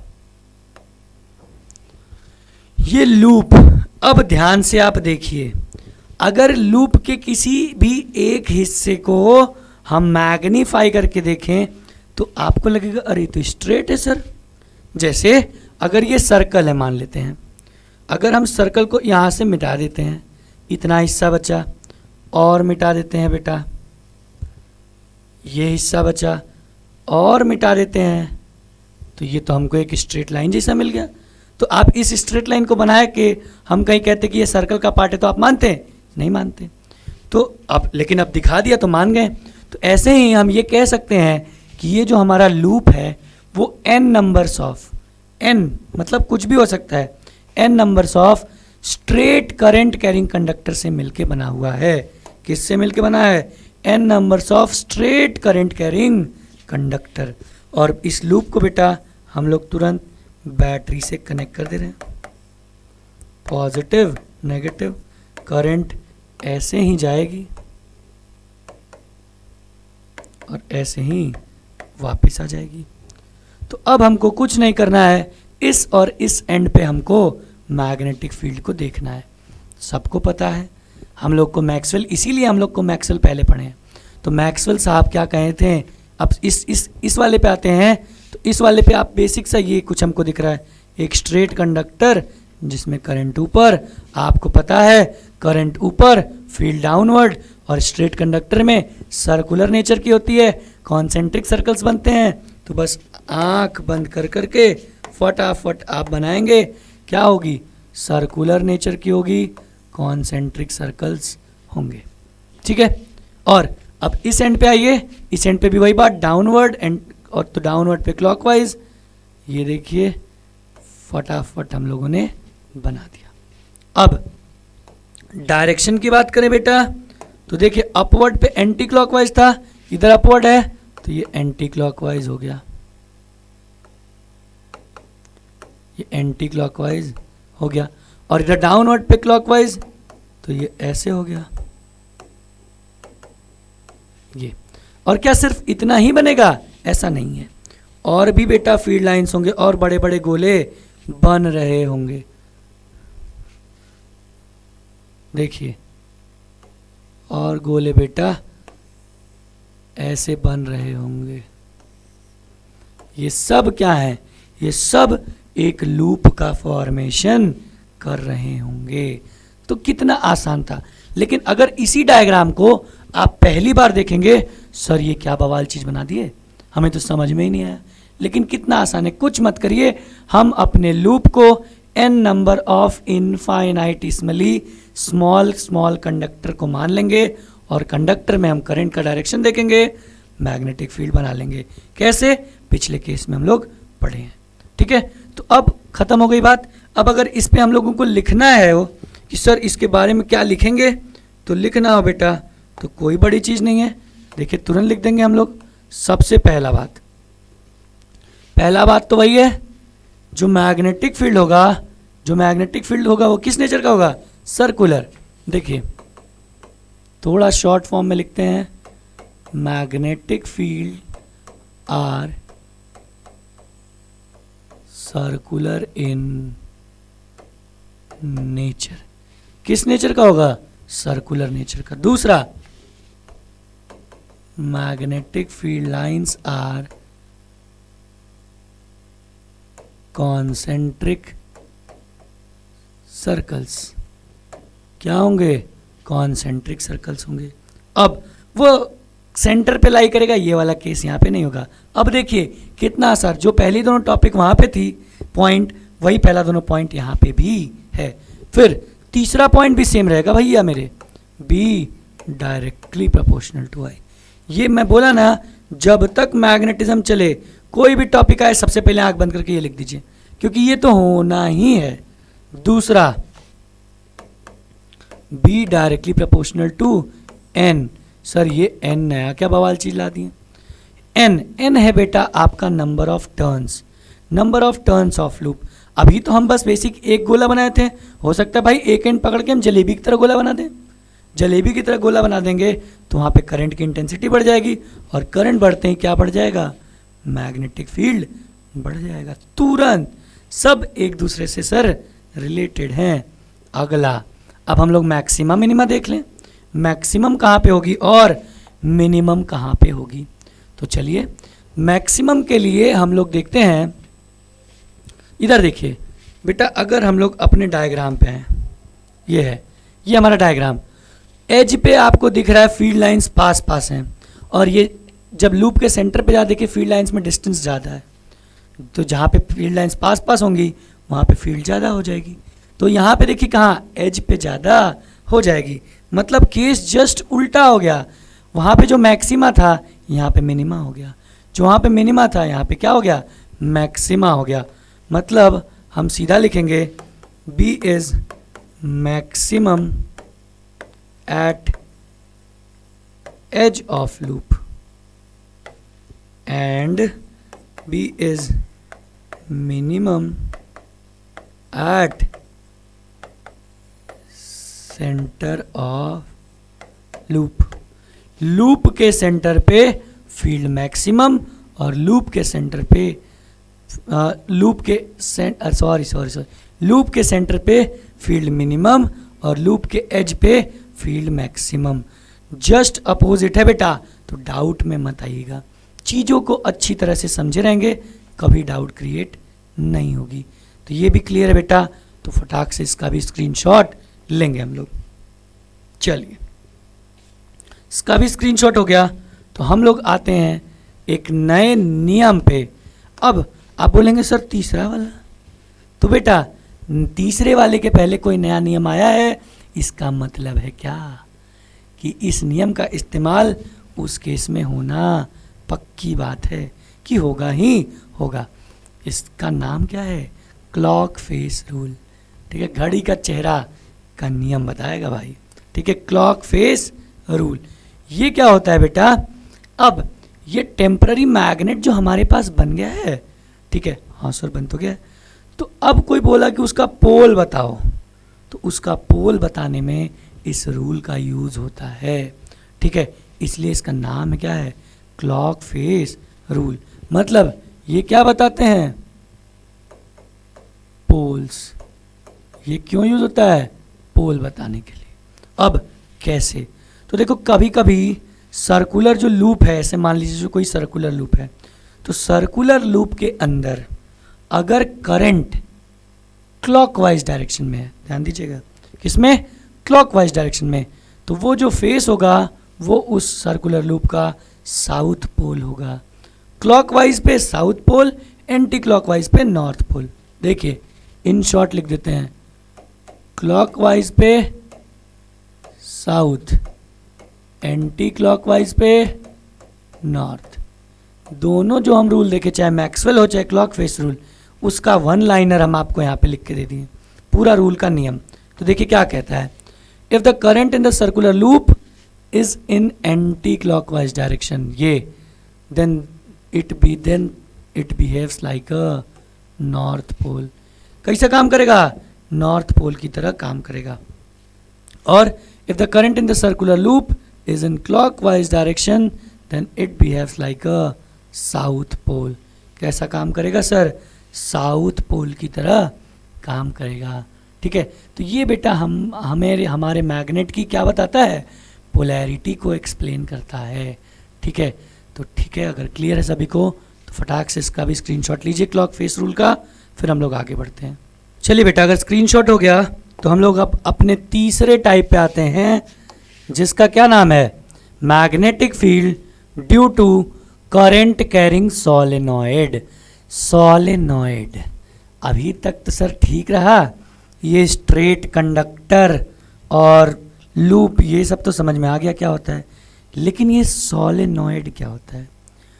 तो सोलेनॉइड बेटा कुछ नहीं करना है, आप क्या करिए, एक इंसुलेटेड कॉपर वायर ले लीजिए या कोई भी वायर ले लीजिए और आप उसको इस तरीके से टर्न करिए कि वो ओवरलैप ना करे। ठीक है, समथिंग लाइक दिस, स्प्रिंग की तरह, एक हिंदी में समझिए स्प्रिंग की तरह। और इसको हम लोग बोलते हैं बेटा हेलिकल शेप। किस शेप का, हेलिकल शेप्ड बॉडी। कैसा, helical shaped body, helical shape का। ठीक है, तो इसे ही जो बन के आता है उसे ही हम लोग बोलते हैं क्या, सोलेनॉइड। क्या बोलते हैं, सोलेनॉइड। और इसे ही आप बैटरी से कनेक्ट कर दीजिए तो इसके अंदर करंट फ्लो होने लगेगा, और करंट फ्लो होगा तो उसे हम आप बोलेंगे क्या, करंट कैरिंग सोलेनॉइड। क्या बोलेंगे, करंट कैरिंग सोलेनॉइड। अब बस एक बात आप याद रखिए, सोलेनॉइड के अंदर अब हम लोग को देखना है मैग्नेटिक फील्ड। एक लाइन में समझाऊंगा, आप एकदम समझ जाइएगा। लाइन वो ये है बेटा कि जब भी हम सोलेनॉइड के अंदर करंट पास करते हैं, ध्यान से सुनिए, जब भी हम सोलेनॉइड के अंदर करंट पास करते हैं, it will start acting like a bar magnet. ये किसकी तरह एक्ट करने लगती है? बार मैग्नेट की तरह। देखिए यहां लिख रहा हूं, when current is flown in solenoid comma, spelling देख लीजिएगा बेटा, it will start acting like a bar magnet. ये किसकी तरह एक्ट करने लगेगा सर? बार मैग्नेट की तरह। ये बहुत इंपॉर्टेंट बात है। ये किसकी तरह काम करेगा? बार मैग्नेट की तरह। मतलब all the properties of bar magnet it's same as in case of solenoid। मतलब जो बार मैग्नेट की सभी प्रॉपर्टीज थी वो सोलेनॉइड के अंदर आ जाएगी।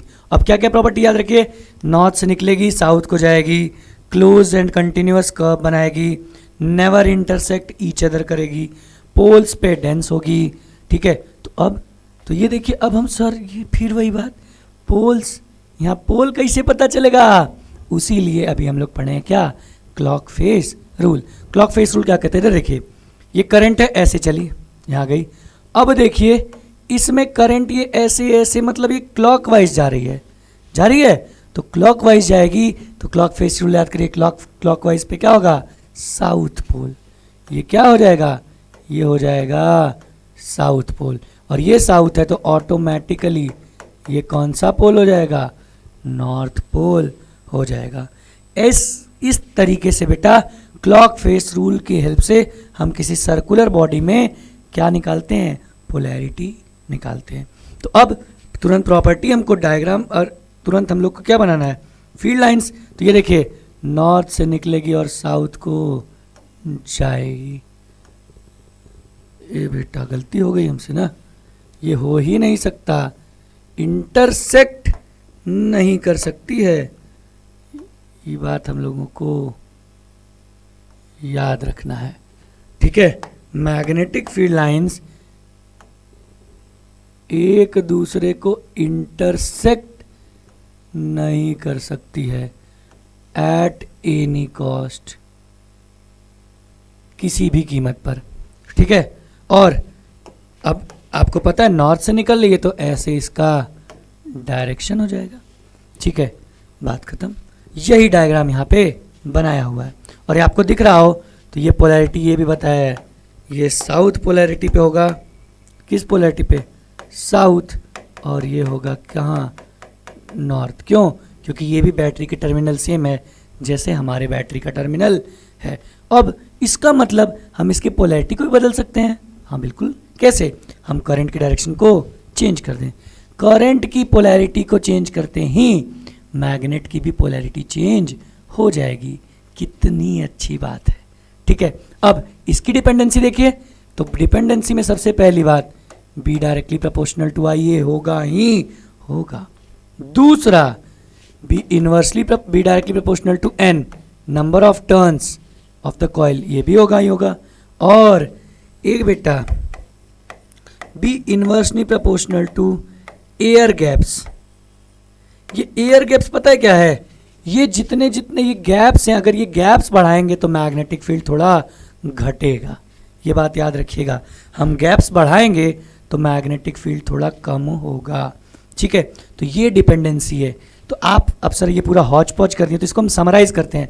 आपको अगर आया explain magnetic field to current carrying solenoid, तो सबसे पहले आप सोलेनॉइड बता दीजिए क्या होता है, फिर ये डायग्राम बना दीजिएगा और लिखिएगा उसके नीचे, when electric current is passed in solenoid then it will start acting like a bar magnet and all the properties of bar magnet it's same as in case of solenoid।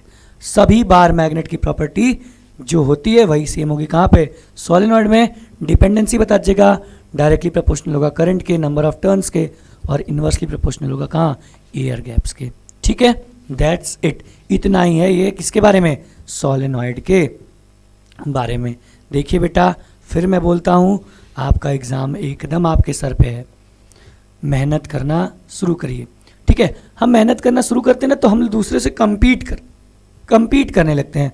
ये हमारा ये वाला दोस्त है, ये हमसे बहुत तेज है पढ़ने में, वो वाला दोस्त है वो बहुत तेज है पढ़ने में। तो बेटा तेज कमज़ोर कुछ नहीं होता है, बस वो आपसे पहले से पढ़ना स्टार्ट किया है, इसलिए कंपैरिजन में जाएंगे तो अपना ही रिजल्ट खराब करेंगे। ठीक है, कंपैरिजन में मत जाइए। मेरी एक बात बिल्कुल ध्यान में डाल लीजिए, क्या, always compete with your self. आपसे ही आपकी तुलना या कंपटीशन होना चाहिए। आप ये सोचिए कि हम डेली कैसे अपने अंदर सुधार ला सकते हैं। ठीक है, डेली कुछ ना कुछ अच्छा करने की कोशिश करिए। डेली कल मैं ऐसा था, आज इससे बेटर हूँ, कल को उससे बेटर, एक दिन बेस्ट बन जाऊंगा। ऐसे खुद से compete करिए, दूसरे से लेना ही देना नहीं है अपना। ठीक है, सोलेनॉइड क्लियर है बेटा? चलिए अगर क्लियर है तो फटाक से स्क्रीनशॉट लीजिए, हम लोग आगे बढ़ा जाए। और आगे बढ़ने पे अब हमारे सामने एक आप नाम सुने होंगे एक मैग्नेट का, जिसको हम लोग बोलते हैं क्या, इलेक्ट्रोमैग्नेट। क्या बोलते हैं, इलेक्ट्रोमैग्नेट। अब सर ये इलेक्ट्रोमैग्नेट क्या होता है, आइए बिल्कुल एक एग्जाम्पल से हम आपको इस इलेक्ट्रोमैग्नेट को समझाते हैं। इलेक्ट्रोमैग्नेट देखिए, जब मैं छोटा बच्चा था मैं बड़ी शरारत करता था, ये वाला गाना सुने ना, तो वैसे जब हम लोग छोटे थे बेटा, या आप कभी गाँव में जाइए तो आप देखते होंगे बेटा कि एक हम लोग कील ले लेते थे, कील नेल जानते हैं ना, उसको क्या करते थे, तार से दोनों एंड को कनेक्ट करते थे उस कील का, और उसको छोटी सी बैटरी जो आती थी या सेल जो आता था उस पर टच कराते थे, और थोड़े टाइम के बाद देखते थे वो कील हल्का हल्का मैग्नेट का काम करने लगती थी। क्या, वो कील हल्का हल्का मैग्नेट का काम करने लगती थी। तो बेटा बस हम लोगों को उसका नाम नहीं पता था, लेकिन वही है electromagnet. Electromagnet is a temporary magnet. ये मैग्नेट हम लोग बनाते हैं, कैसे बनाते हैं, एक हम लोग सॉफ्ट आयरन की कोर ले लेते हैं, ध्यान से समझिए, हम यहाँ पे एक छोटा सा डायग्राम बना रहे हैं। एक हम लोग सॉफ्ट आयरन की बार या सॉफ्ट आयरन का कोर ले लिए, इसके ऊपर हम लोग इंसुलेटेड कॉपर वायर की रैपिंग कर दिए, और सब करने के बाद हम लोग बैटरी से कनेक्ट कर दिए। ठीक है, और अब मेरी बात ध्यान से सुनिए, इंसुलेटेड कॉपर वायर की रैपिंग किए सॉफ्ट आयरन कोर के ऊपर, और हम फिर बैटरी से कनेक्ट किए, करंट पास हुआ, करंट पास होने के बाद कुछ टाइम के बाद this soft iron core will start acting like a magnet. ये जो आपका सॉफ्ट आयरन बार जो है वो start acting like a magnet, और इसी मैग्नेट को हम आप इलेक्ट्रोमैग्नेट कहते हैं। क्या कहते हैं, इलेक्ट्रोमैग्नेट। और ये इलेक्ट्रोमैग्नेट कब तक इलेक्ट्रोमैग्नेट रहेगा, जब तक इसके अंदर करंट रहेगा, करंट हटाएंगे मैग्नेटिज्म खत्म। ठीक है, तो ये हो गया टेम्पररी मैग्नेट। अब एक क्वेश्चन आपके बोर्ड एग्जाम में आता है, देखिए मैं सब कुछ आपको बता दे रहा हूँ। एक आपके बोर्ड एग्जाम में क्वेश्चन आता है कि हम लोग सॉफ्ट आयरन का ही यूज क्यों करते हैं, बहुत इंपॉर्टेंट। तो ध्यान से देखिए, सब कुछ लिखी नहीं जाती, कुछ तो बात दिमाग में भी बैठाओगे। तो सॉफ्ट आयरन का बेटा हम लोग यूज इसलिए करते हैं because soft iron will get easily magnetized as well as demagnetized. Soft iron क्या होता है, आसानी से मैग्नेटाइज्ड और डीमैग्नेटाइज हो जाता है। इसलिए मैं बोलता हूँ कॉपी लेके बैठो, कॉपी लेके बैठे होगे फटाफट इस बात को नोट कर लोगे, नोट कर लोगे, हो सकता है एमसीक्यू या 2 नंबर में आपका काम हो जाए बोर्ड एग्जाम में। तो याद रखिए सॉफ्ट आयरन हम लोग इसलिए यूज़ करते हैं क्योंकि वो आसानी से मैग्नेटाइज और डीमैग्नेटाइज हो जाता है। ये इलेक्ट्रोमैग्नेट कब तक इलेक्ट्रोमैग्नेट रहेगा, जब तक इसके अंदर करंट रहेगी। करंट हटा देंगे वो कूड़ा, आपके किसी काम की चीज़ नहीं। देखिए, the strong magnetic field produced inside a solenoid can be use to magnetise a piece of magnetic material like. देखिए यही तो बात है ना, मैं आपको पहले बता देता हूँ चीज़ें। Like soft iron when placed inside the coil, और जो मैग्नेट बनेगा इसी मैग्नेट को हम लोग क्या कहते हैं, इलेक्ट्रोमैग्नेट। अच्छा, इसके बाद भी लिखा है the magnetic effect remains only till the current is flowing through solenoid. जब तक सोलेनॉइड से करंट पास होगा तब तक ही इसके अंदर मैग्नेटिक फील्ड होगा। आगे एन इलेक्ट्रोमैग्नेट। अब इलेक्ट्रोमैग्नेट का ना बहुत वास्ट यूज़ है भाई। आपके इलेक्ट्रिक बेल, ठीक है, electric motor, loud speakers, headphones, सब जगह पे हम लोग इलेक्ट्रोमैग्नेट का यूज़ करते हैं। देखिए, an electromagnet is used in electric bell, electric motor, telephone diaphragm, loud speaker and for sorting scrap metal. इन सभी जगह पे हम लोग इलेक्ट्रोमैग्नेट का यूज़ करते हैं। ध्यान रखिए, इससे 3 क्वेश्चन मैं आपको सब बता देता हूँ। आपके बोर्ड में पूछता क्या है, लो एकदम क्वेश्चन ओपनली बता रहा हूँ। पहला, व्हाट इज इलेक्ट्रोमैग्नेट, तो यहाँ पे सामने लिखा है। Why we use soft iron bar or core, because it get easily magnetize as well as demagnetize. दूसरा क्वेश्चन, और इससे रिलेट करके एक तीसरा क्वेश्चन पूछ देता है, what is difference between bar magnet and electromagnet. तो बेटा मैं आपको ओरली बताता हूँ बार और इलेक्ट्रोमैग्नेट में डिफरेंस। देखिए, bar magnet is a permanent magnet, electromagnet is a temporary magnet. Bar magnet की हम लोग पोलैरिटी को चेंज नहीं कर सकते हैं, इलेक्ट्रोमैग्नेट की पोलैरिटी को चेंज कर सकते हैं। How? Just by changing the direction of current. Current की पोलैरिटी चेंज करिए, बार मैग्नेट की पोलैरिटी चेंज हो जाएगी। नंबर 3, बार मैग्नेट की स्ट्रेंथ फिक्स होती है, वो यहाँ तक की चीज़ को अट्रैक्ट कर रहा है तो यहीं क्या करेगा, कुछ भी कर लीजिए। मैग्नेट इलेक्ट्रोमैग्नेट की पोलैरिटी को, अरे सॉरी, स्ट्रेंथ को हम लोग घटा बढ़ा सकते हैं। कैसे? By changing the direction, by increasing or decreasing the amount of current and by increasing or decreasing the magnetic field. इसका मतलब यहाँ पे भी ये बात वैलिड है, ये ठीक। नेक्स्ट, उसके बाद bar magnet can not be easily demagnetise. Bar magnet को हम लोग आसानी से डीमैग्नेटाइज नहीं कर सकते हैं, but electromagnet can be easily demagnetise. How? Just by removing the current. Current हटाइए, मैग्नेटिज्म खत्म। तो ये 3 तरीके से आपको इलेक्ट्रोमैग्नेट के ऊपर क्वेश्चन पूछता है। ये तीनों तरीके का जवाब हमने आपको दे दिया। तो क्लियर है? तो फटाक से एक बार इलेक्ट्रोमैग्नेट का स्क्रीनशॉट लीजिए सर, फिर हम लोग आगे चला जाए। अब आया force on a current carrying conductor placed in magnetic field. ये पता है, अभी मैं अब से 3-4 साल 5 साल पीछे चला जाए बेटा, तो पहले आपके बुक में इस चैप्टर में एक बहुत इंपॉर्टेंट टॉपिक हुआ करता था, that is motor and generator. लेकिन बेटा आपकी सीबीएसई ने इस टॉपिक को नमस्ते कर दिया। नमस्ते कर दिया मतलब हटा दिया आपके सिलेबस से। लेकिन ये electric motor and electric generator are the most important topic of this chapter. That means आपको 4 नंबर या 5 नंबर का सवाल हर साल बोर्ड में फिक्स था, आना ही आना है, चाहे मोटर से है चाहे जनरेटर से। लेकिन अब वो कोर्स हटा दिया, तो वो किस फिनोमेना पे आपका इलेक्ट्रिक मोटर काम करता है, वो ये टॉपिक है। मतलब ये टॉपिक एक लाइन में। अब एक नई बात आई, मेरी बात बहुत ध्यान से समझिएगा, ये नई बात आई। क्या बोला कि अगर हम किसी करंट कैरिंग कंडक्टर को, ध्यान से सुनिए, किसी करंट कैरिंग कंडक्टर को मैग्नेटिक फील्ड के अंदर रखते हैं तो उस पर एक फोर्स लगता है। क्या लगता है? फोर्स। इसका एक बहुत ही अच्छा एग्जाम्पल बताता हूँ मैं आपको। हम लोग तो गरीब आदमी हैं, किसी अच्छे खासे घर में जाइए तो देखिए घड़ी लगी होती है पेंडुलम वाली। क्या लगा होता है? पेंडुलम वाली वॉच। आपने सोचा है वो पेंडुलम कैसे ऐसे ऐसे ऐसे ऐसे कंटिन्यूसली रोटेट करता है? देखे थे मैं कभी, सोचें ये कैसे रोटेट करता है? हाँ सर, ये तो सिंपल हार्मोनिक मोशन करता है। तो ये तो हम लोग 11th में पढ़ेंगे ना, सिंपल हार्मोनिक मोशन। वो मोशन ये घूमते कैसे रहता है, वही यहाँ इसका एप्लीकेशन। देखिए कैसे, आपको मैं पूरा डिटेल करता हूँ।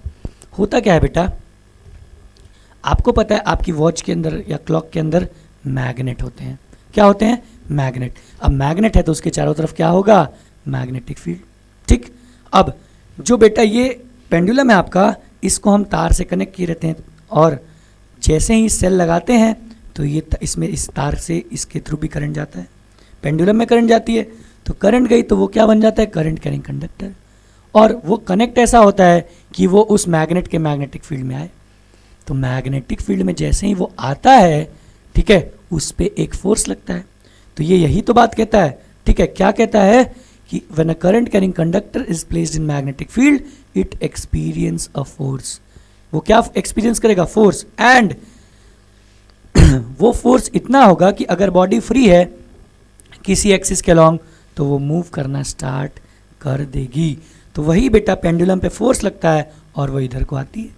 अब इधर को आती है तो वो अपने रेस्ट पोजीशन में जाना चाहेगी, वापस जाती है, फिर उस पर फोर्स लग जाता है, फिर आगे जाती है, फिर वापस आना चाहती है, फिर फोर्स लग जाता है। तो इसलिए बेटा ये पेंडुलम आपकी सिंपल हार्मोनिक मोशन मतलब बैक एंड फ्रो मोशन अभी जो आप जानते हो वो करना शुरू कर देती है। अब एक बात है, जो साइंटिस्ट साहब इसको दिए थे इन्हीं के बेटा ये प्रिंसिपल हो जाता है, ये मोटर का प्रिंसिपल है। मोटर इसी प्रिंसिपल पे काम करता है, मोटर का सबसे मेन प्रिंसिपल यही है। लेकिन जब ये साइंटिस्ट साहब ने इस बात को बताया तो जो हमारे साइंस फील्ड के जो सबसे बड़े, ठीक है, जो हमारे बाहुबली हैं, कौन, न्यूटन साहब, उनको दिक्कत हो गया। न्यूटन साहब ने बोला एक बात बताइए साहब, आप बात चाहे जो करिए, आप हमारा लॉ कैसे बिगाड़ सकते हैं भाई, लॉ कैसे बिगाड़ सकते हैं। अब आप सोचिए कौन सा लॉ, तो लॉ आएगा तीसरा लॉ। तीसरा लॉ क्या कहता है, एक्शन रिएक्शन, ठीक है, Newton's third law action reaction. तो ये बोला है कि जब magnetic field current carrying conductor पे फोर्स लगा रहा तो करंट कैरिंग कंडक्टर भी तो मैग्नेट पे फोर्स लगाना चाहिए। ये नहीं, आप देखिए अपना लॉ अपने पास रखिए, हमारा पहले इस सवाल का जवाब दीजिए। अब भाई बाहुबली हैं तो अटप्पा कटप्पा जैसे लोग तो इनसे मैटर नहीं ले सकते हैं ना, इनसे लड़ाई तो करेंगे नहीं, बात तो सही है। तो क्या हुआ कि इन्होंने फिर से अपने इस थियरम को नलीफाई किया, शॉर्ट आउट किया और न्यूटन साहब की बात रखी और बोला yes when a current carrying conductor is placed in magnetic field it experience a force. ये बात बिल्कुल सही है। और वो मैग्नेट भी, सॉरी, वो करंट कैरिंग कंडक्टर भी मैग्नेट के ऊपर फोर्स लगाएगा, लेकिन जो हमारा मैग्नेट होता है वो फिक्स होता है, इसलिए वो निकलता या हिलता डुलता नहीं है, ठीक है। अब इतना फोर्स नहीं होता है कि घड़ी तोड़ के फेंक दे उनको बाहर, ठीक है। तो न्यूटन साहब भी खुश, हाँ अब बात ठीक है भाई, हमारा लॉ खराब नहीं होना चाहिए।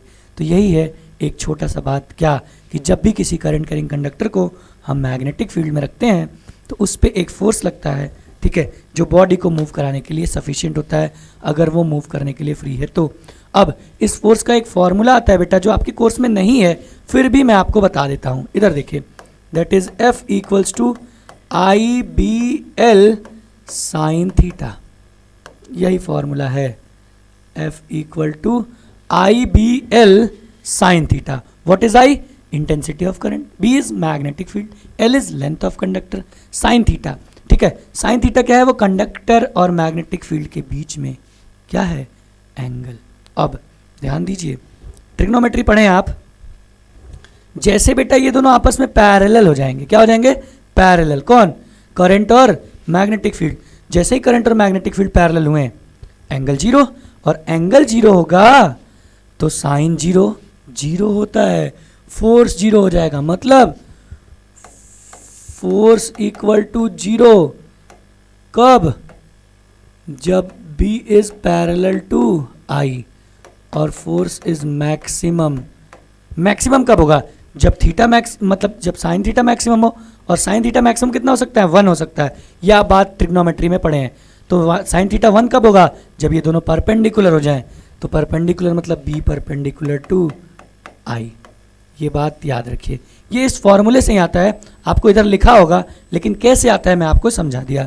ये formula F equals to IBL sine theta, ये फॉर्मूले का यूज़ इसमें क्वेश्चंस न्यूमेरिकल नहीं आएंगे, इसकी बात हमारी तरफ से आपको गारंटी है, ठीक है। अब आइए हम लोग पढ़ लेते हैं क्या कह रहा है। When a current carrying conductor is placed in magnetic field it experience a force except when it is placed parallel to magnetic field. देखो पैरेलल होगा, फोर्स जीरो हो जाएगा। सारी बात बेटा मैंने एकदम निचोड़ के आपको बता देता हूँ, उसके बाद नोट्स देता हूँ, भाई स्क्रीनशॉट मार के लिख लो भाई, इससे ज़्यादा कुछ नहीं है आपके कोर्स में। Next, the force acting on conductor, the force acting on current carrying conductor in the magnetic field is due to interaction, किसके बीच में, magnetic field produced by current carrying conductor और एक्सटर्नल मैग्नेटिक फील्ड। बहुत अच्छी बात बोला। देखो external magnetic field, वो जो मैग्नेट रखा था उसकी मैग्नेटिक फील्ड, और जो बेटा करंट कैरिंग कंडक्टर है वो भी तो मैग्नेटिक फील्ड क्रिएट करेगा। इन दोनों मैग्नेटिक फील्ड का जब इंटरैक्शन होता है, एक दूसरे से टकराते हैं, वही बात है लड़ाई झगड़ा होगा। ठीक है, एक म्यान में दो तलवार नहीं रह सकती, एक जैसे दो लोग हो तो मतभेद तो होनी है, तो वहाँ पे फोर्स इन पे एक्सपीरियंस होता है। ठीक है, external magnetic field with the conductor is placed, एकदम सही बात है। अब ये दो चीज़ों पे डिपेंड करती है, किस पे, डायरेक्शन ऑफ करंट पे, करंट के डायरेक्शन पे। भाई करंट के डायरेक्शन को बदलेंगे फोर्स बदल जाएगा, करंट को घटाएंगे बढ़ाएंगे फोर्स चेंज हो जाएगा। और दूसरा डायरेक्शन ऑफ मैग्नेटिक फील्ड। ठीक है, अच्छा नेक्स्ट ये देखिए, the force on conductor is maximum when the direction of current is at right angle. वो यहाँ पे फिर से बात लिखी हुई है। देखिए ये पूरी की पूरी कहानी मैं यहाँ पे एक लाइन में आपको समझा दिया हूँ। तो यही है क्या, force on a current carrying conductor placed in magnetic field. Clear है सबको, सभी को क्लियर है बेटा? तो फटाक से स्क्रीनशॉट लीजिए। एकदम बेटा मैं आपको गाने की तरह चैप्टर याद करा दूंगा, एकदम गाने की तरह। ठीक है, कुछ है ही नहीं इस चैप्टर में, कुछ है ही नहीं, बिल्कुल प्योर थियरी है। बस मेरी बात सुनते जाइए, कॉपी पेन लेके जो भी नोट्स है वो नोट करते जाइए, एक बार में काम खत्म। ठीक है, चलिए अब आता है एक और रूल जिसका नाम है फ्लेमिंग्स लेफ्ट हैंड रूल। ये यूज़ होता था मोटर में, अब मोटर ही नहीं है तो बस रूल पढ़ना है, तो आइए हम पढ़ लेते हैं। ये रूल कहता है कि अब देखिए नाम ही है लेफ्ट हैंड रूल, तो लेफ्ट हैंड का यूज़ करेंगे। और बोलता है कि अगर हम अपने लेफ्ट हैंड के टॉप थ्री फिंगर्स को, top three 1 2 3, top three fingers को म्यूचुअली परपेंडिकुलर करें। You know what is mutually perpendicular? All fingers are perpendicular with each other. ये इसके 90, ये इसके 90, ये इसके 90। देन क्या होगा कि बेटा, अच्छा पहली बात, फिर वही बात, मैं आपको ये तो बताऊं ये क्यों यूज होता है। ये बताता है डायरेक्शन ऑफ फोर्स। ये देखिए अभी पिछला रूल क्या बोला कि जब कोई current carrying conductor magnetic field में है तो फोर्स लगेगा। ठीक है, तो करंट और फोर्स का फील्ड का डायरेक्शन हमको पता होगा, तो ये रूल लगाएंगे और किसका डायरेक्शन निकाल लेंगे, किस डायरेक्शन में फोर्स लगेगा, बात खत्म। तो अब देखो, अब हम लोग ना बेटा बड़ा भूल जाते हैं कैसे याद करें। इस रूल में ना हम भूल जाते हैं कौन किसको इंडिकेट करता है। तो एक बात याद रखिए, आप हॉलीवुड की मूवीज देखेंगे तो उसमें वो जो पुलिस की जगह, हमारे यहाँ तो पुलिस आती है, वहाँ पे FBI सुने ना, फेडरल ब्यूरो ऑफ इन्वेस्टिगेशन। ठीक है, CBI, जैसे हमारे यहाँ CBI है वहाँ पे FBI, federal bureau of investigation. Same manner में हम आप याद रखेंगे, this one is F, this one is B, this one is I, FBI FBI FBI। तो अब क्या कहता है कि हम अपने लेफ्ट हैंड के टॉप थ्री फिंगर्स को म्यूचुअली परपेंडिकुलर करें, तो जो हमारा मिडिल फिंगर होगा वो इंडिकेट करेगा डायरेक्शन ऑफ करंट, जो इंडेक्स फिंगर या सेकंड फिंगर होगी वो इंडिकेट करेगी डायरेक्शन ऑफ मैग्नेटिक फील्ड। तो उस टाइम पे जिस डायरेक्शन में हमारा लेफ्ट हैंड का थंब होगा वो इंडिकेट करेगा direction of force, that's it.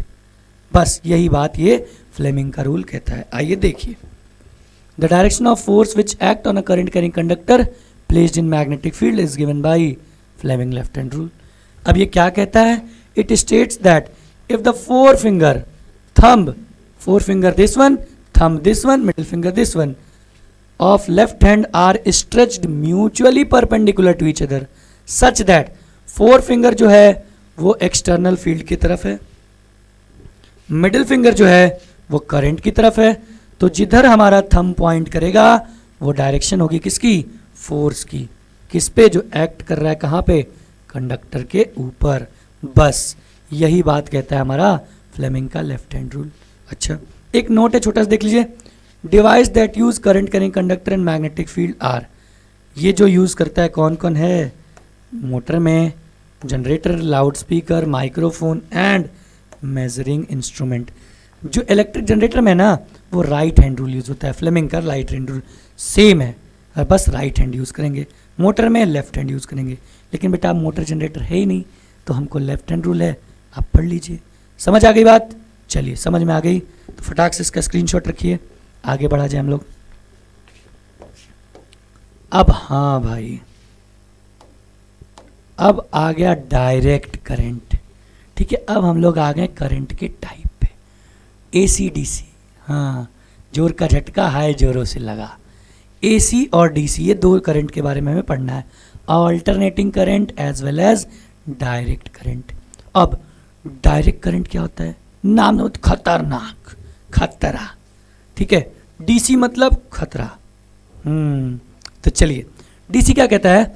N electric current, ऐसा इलेक्ट्रिक करंट जिसका मैग्नीट्यूड या तो कांस्टेंट या वेरिएबल हो सकता है, लेकिन डायरेक्शन गोली की तरह होगा, एकदम सीधा।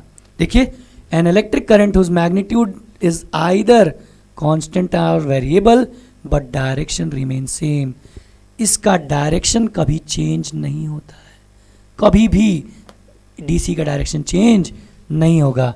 उसे हम लोग क्या बोलेंगे? Direct current. इसे हम लोग कैसे डिनोट करते हैं? डीसी। ये देखिए, ये है आपकी direct current. Current time graph है, ये देखिए, एकदम इसकी इंटेंसिटी टाइम के साथ घट बढ़ नहीं रही, एकदम तीर की तरह सीधा है, ठीक है। कहाँ कहाँ से आता है ये डीसी? कहाँ मिलता है? सेल में मिलता है, बैटरी में मिलता है, डीसी जनरेटर में मिलता है। देखिए, sources of DC are voltaic cell, dry cell, battery, DC generator etcetera. जो जो डीसी जनरेट करने की डिवाइस है वहाँ वहाँ पे हमको डीसी करंट मिलेगा, ठीक है। सेल में मिलेगा, ठीक है। जो फ़ोन की बैटरी होती है वो भी डीसी होती है, वो डायरेक्ट करंट पे काम करती है, ठीक है। चलिए, तो ये है डीसी। अब आते हैं कहाँ? ऑल्टरनेटिंग करंट, जिससे हमको खास मतलब है। एक बार इसका स्क्रीनशॉट लीजिए। ऑल्टरनेटिंग करंट ही तो हम लोग हर जगह यूज़ करते हैं ना सर। ये आया ऑल्टरनेटिंग करंट। ऑल्टरनेटिंग क्या कहता है? ऐसा करंट जिसका मैग्नीट्यूड टाइम के साथ चेंज होता है, जिसका मैग्नीट्यूड टाइम के साथ घटता बढ़ता है। देखिए, वहाँ पे मैग्नीट्यूड एकदम गोली की तरह सीधा रहा डायरेक्शन, यहाँ पे डायरेक्शन क्या होगा? पीरियोडिकली रिवर्स होगा। देखिए, इसी क्या कहता है? A current whose magnitude changes with time. समय के साथ साथ इसका मैग्नीट्यूड चेंज होता है and direction reverses periodically. Direction इसका पीरियोडिकली रिवर्स करेगा, तो उसको हम लोग बोलेंगे क्या? Alternating current. देखिए, आप पता है ये साइन का ग्राफ, साइन ट्रिग्नोमेट्री पढ़े होंगे, तो जैसे साइन एक्स का ग्राफ होता है सेम। इधर देखिए, यहाँ टाइम, इधर टाइम, इधर करंट। टाइम के साथ साथ पहले ये बढ़ रहा, यहाँ मैक्सिमम हुआ, फिर घटना शुरू हुआ, घटते घटते घटते घटते जीरो हुआ, ठीक है। फिर नेगेटिव में चलने लगा, फिर नेगेटिव में जाते जाते नेगेटिव मैक्सिमम हुआ, फिर कम होना शुरू किया, फिर जीरो हुआ, फिर पॉजिटिव में बढ़ने लगा, बढ़ते बढ़ते फिर घटने लगा, फिर जीरो हुआ। तो इसका मतलब समझ रहे हैं? ये बार बार देख रहे हैं जीरो हो रहा है, करंट जीरो हो रहा है। इसीलिए बेटा हमको एसी से जब करंट लगती है, हम सूखा डंडा वंडा लेके खींच के मारते हैं तो हम बच जाते हैं, लेकिन डीसी पकड़ेगी तो छोड़ेगी नहीं, ठीक है। एसी पकड़ेगी तो एक बार आप बच सकते हैं, छोड़ देगी, लेकिन डीसी से बड़ा खतरनाक हो जाएगा आपके लिए बचना, ठीक है। क्यों? क्योंकि ये टाइम टाइम पे जीरो हो रही है, उस समय मारे जीरो हुई या फट गए, ठीक है। अच्छा, इसको हम लोग कैसे डिनोट करते हैं? एसी से। अब ये क्या है? इसके सोर्स क्या है? Hydro electric generator. जो हाइड्रो जनरेटर्स होते हैं, थर्मल पावर जनरेटर्स होते हैं, न्यूक्लियर पावर जनरेटर्स होते हैं, वहाँ से हम लोग, या सिंपल बोलिए एसी जनरेटर जो होते हैं, वहाँ से हम लोग एसी को निकालते हैं। अच्छा, अब एक सेकंड के अंदर, एक सेकंड के अंदर बेटा कितने नंबर ऑफ साइकिल जो कंप्लीट करती है एसी, उसी को हम लोग उसकी फ्रीक्वेंसी बोलते हैं। ये देखो साइकिल, इसका मतलब ये एक साइकिल नहीं है, ये जो पूरा बना है ये this one is one cycle. इसमें क्या? ये एक साइकिल है, तो एक साइकिल में मतलब एक साइकिल में ये हुआ, तो एक सेकंड में जितने साइकिल एसी लगाती है उसी को उसकी फ्रीक्वेंसी बोलते हैं। और एक और बात, एसी जो हमारे घर में आती है वो होती है डोमेस्टिक इलेक्ट्रिक सप्लाई 220 वोल्ट और 50 हर्ट्ज इसकी फ्रीक्वेंसी होती है। 50 हर्ट्ज मतलब, इसका मतलब ऐसे से 50 चक्कर ये एक सेकंड में लगाती है। ध्यान से समझिए, 50 चक्कर ये एक सेकंड में। और एक और बात, बहुत खास बात, ये एक साइकिल में बेटा 2 बार जीरो हो रही है। एक साइकिल में ये 2 बार जीरो हो रही है, मतलब एक सेकंड में 50 साइकिल लगा रही है, मतलब एक सेकंड में 100 बार एसी जीरो हो रही है। मतलब सर हमारी जो घर की डिवाइसेस हैं, क्या ये सभी बंद चालू हो रही हैं? तो कह सकते हैं, ठीक है। तो ये एसी 1 सेकंड में 100 बार जीरो हो रही है। इसलिए बेटा इसका मतलब 1 सेकंड में एसी 100 बार अपने डायरेक्शन को रिवर्स कर रही है। इसका मतलब हर 1/100 सेकंड में एसी की डायरेक्शन चेंज होती है ऑल्टरनेटिंग करंट की। देखिए हाँ, the number of cycle completed by N AC in 1 second is called frequency of AC. The frequency of AC in India is 50 hertz, this one, which means the AC changes its direction after every 1/100 second. हर 1/100 second के बाद AC अपने direction को change करती है। ये बेटा था आपके लिए डायरेक्ट करंट और अल्टरनेटिंग करंट के बारे में। अब हम कुछ देखते हैं क्या फ़र्क है भाई, AC DC में क्या फ़र्क है। ठीक है, तो पहले एक बार अल्टरनेटिंग करंट का स्क्रीनशॉट लीजिए, तो हम लोग आगे देखते हैं क्या फ़र्क है। आइए, हाँ आपके लिए पेश है क्या, ज्ञान की बात। ठीक है, ज्ञान की बात में हम लोग देखेंगे क्या फ़र्क है। देखिए, the major difference between AC and DC मैं आपको बता देता हूँ। AC can be transmitted over a long distance. AC को हम लोग आसानी से एक जगह से दूसरी जगह लेके चले जाते हैं, but DC can not be transmitted over a long distance because DC के अंदर बहुत सारे लॉसेज होते हैं, copper loss, iron loss, eddy current loss, कई सारे लॉसेस ज़्यादा होते हैं। इसलिए DC को हम लोग आसानी से बहुत दूर तक हम लोग नहीं कर सकते हैं, ठीक है, ट्रांसमिट। लेकिन AC can be transmitted over a long distance. क्यों? क्योंकि उसमें जो लॉसेस होते हैं वो कम होते हैं रिलेटिवली। देखिए, the major difference between AC and DC is that DC always flow in one direction while AC reverses its direction periodically। AC या DC एकदम गुंडा की तरह एक डायरेक्शन में चलेगी, जिस डायरेक्शन में छोड़ दी उधर भागे। DC क्या करेगी, पीरियोडिकली अपना डायरेक्शन रिवर्स करेगी। ठीक है, अच्छा, the advantage of AC over DC is that electric power can be transmitted over long distance without much loss of energy. यही बात तो अभी मैं बताया। एक और फर्क है, देखिए, इजी वोल्टेज कन्वर्जन। हम लोग आसानी से AC का वोल्टेज कन्वर्ट कर सकते हैं। देखिए, transformers allow AC voltage to be easily and efficiently increased और डिक्रीज्ड एज नीडेड। आपने देखे हैं स्टेबलाइजर लगा के रखते हैं बाहर, जो हमारे घर पे होता है वो ट्रांसफॉर्मर्स, वो स्टेप अप स्टेप डाउन, वो क्या करते हैं आपके AC सप्लाई को बढ़ा और घटा के भेजते हैं। This is the primary reason for AC's dominance in power distribution. इसलिए AC का डोमिनेंस है, ठीक है, पावर डिस्ट्रीब्यूशन में। ठीक, अच्छा, as DC is difficult to convert to different voltage. DC को कन्वर्ट करना रिलेटिवली हार्ड है, ठीक है, इसलिए AC हम लोग बहुत ज़्यादा यूज़ करते हैं। और AC कई और रीजनों से बेटा हमारे घर के डोमेस्टिक सप्लाई में भी यूज़ होती है। हम लोग अपने डोमेस्टिक सप्लाई में ऑल्टरनेटिंग करंट ही यूज़ करते हैं, ना कि डायरेक्ट करंट। अब आप सोचोगे सर एक बात बताइए, लाइट है तब तक तो ठीक है, लाइट जाने के बाद तो भाई हमको करंट सप्लाई तो बैटरी करेगी। हाँ, और बैटरी तो DC देती है। तो सर सही बात है सर, तो DC देती है तो उसी लिए रखा होता है इन्वर्टर। आज मैं आपको फिर एक ज्ञान की बात चल रही है तो एक बात बता दूं, आप में से बेटा अगर आप अपने जान पहचान के 10 लोगों से पूछेंगे कि इन्वर्टर क्या करता है, तो आपको 8 लोग उसमें से ये बताएंगे इन्वर्टर करंट स्टोर करता है, लाइट कटने पे हमको सप्लाई करता है, जो कि बिल्कुल ही गलत आंसर है। इन्वर्टर का सिर्फ और सिर्फ एक काम है, inverter converts direct current into alternating current. Inverter क्या करता है, डायरेक्ट करंट को अल्टरनेटिंग करंट में कन्वर्ट करता है। कन्वर्ट करते करते जब थक जाता है तो पे पे पे पे चिल्लाने लगता है, जिसको हम लोग बोलते हैं क्या, इन्वर्टर डिस्चार्ज हो गया।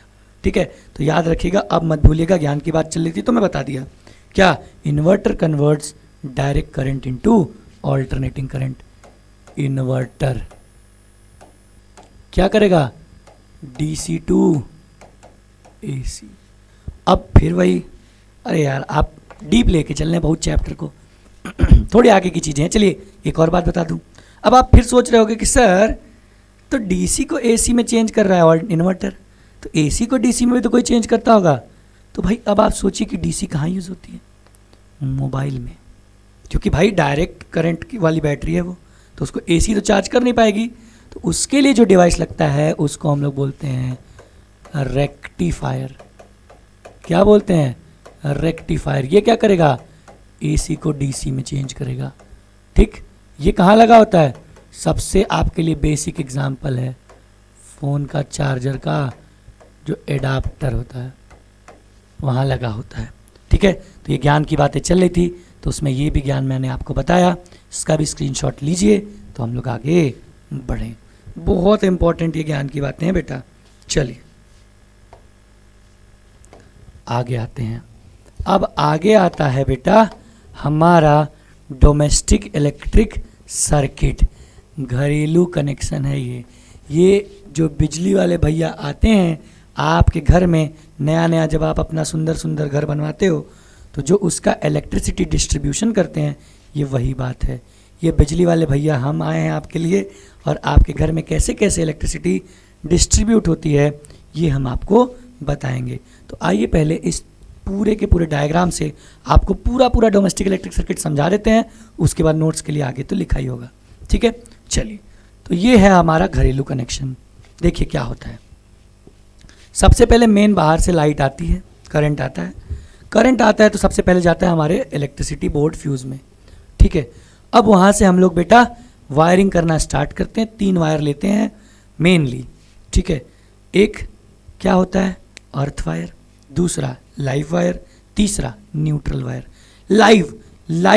लाइव वायर मतलब खतरनाक, और ये होता है बेटा 220 वोल्ट के पोटेंशियल पे। ध्यान दीजिए, बहुत इंपॉर्टेंट बात है सारी की सारी। दूसरा होता है न्यूट्रल वायर, ये होता है 0 वोल्ट के पोटेंशियल पे। डायग्राम हम आपके लिए ऐसा लेके आए, ये देखिए आपको पहले ही दिखा दिया, हमको बताना नहीं होगा। जो लाइव वायर होता है वो रेड कलर का, न्यूट्रल होगा ब्लैक कलर का, और अर्थ वायर होगा ग्रीन कलर का। कभी कभी ब्लू भी देखते हैं तो ब्लू येलो भी देख लेते हैं, तो RYB ऐसा आप सुने होंगे, लेकिन मेनली हम लोग अब रेड ग्रीन और ब्लैक ही यूज़ करते हैं। ठीक, याद रखिएगा जो लाइव वायर होगा वो होगा पोटेंशियल 220 वोल्ट पे, और जो न्यूट्रल वायर होगा वो होगा पोटेंशियल 0 वोल्ट पे। अब यहाँ से डिस्ट्रीब्यूशन हम लोग करना शुरू करते हैं। सबसे मेन काम तो इन्हीं दोनों वायर का होता है। अर्थ का हम आपको थोड़ी देर बाद बताते हैं क्या होता है। हम लोग अपने बोर्ड के फ्यूज से सीधा लेके जाते हैं कहाँ पे? मीटर में। जो हमारे घर में मीटर लगा होता है भाई, मीटर में नहीं लेके जाएंगे तो जो आपका लोड है वो कैसे मेज़र होगा?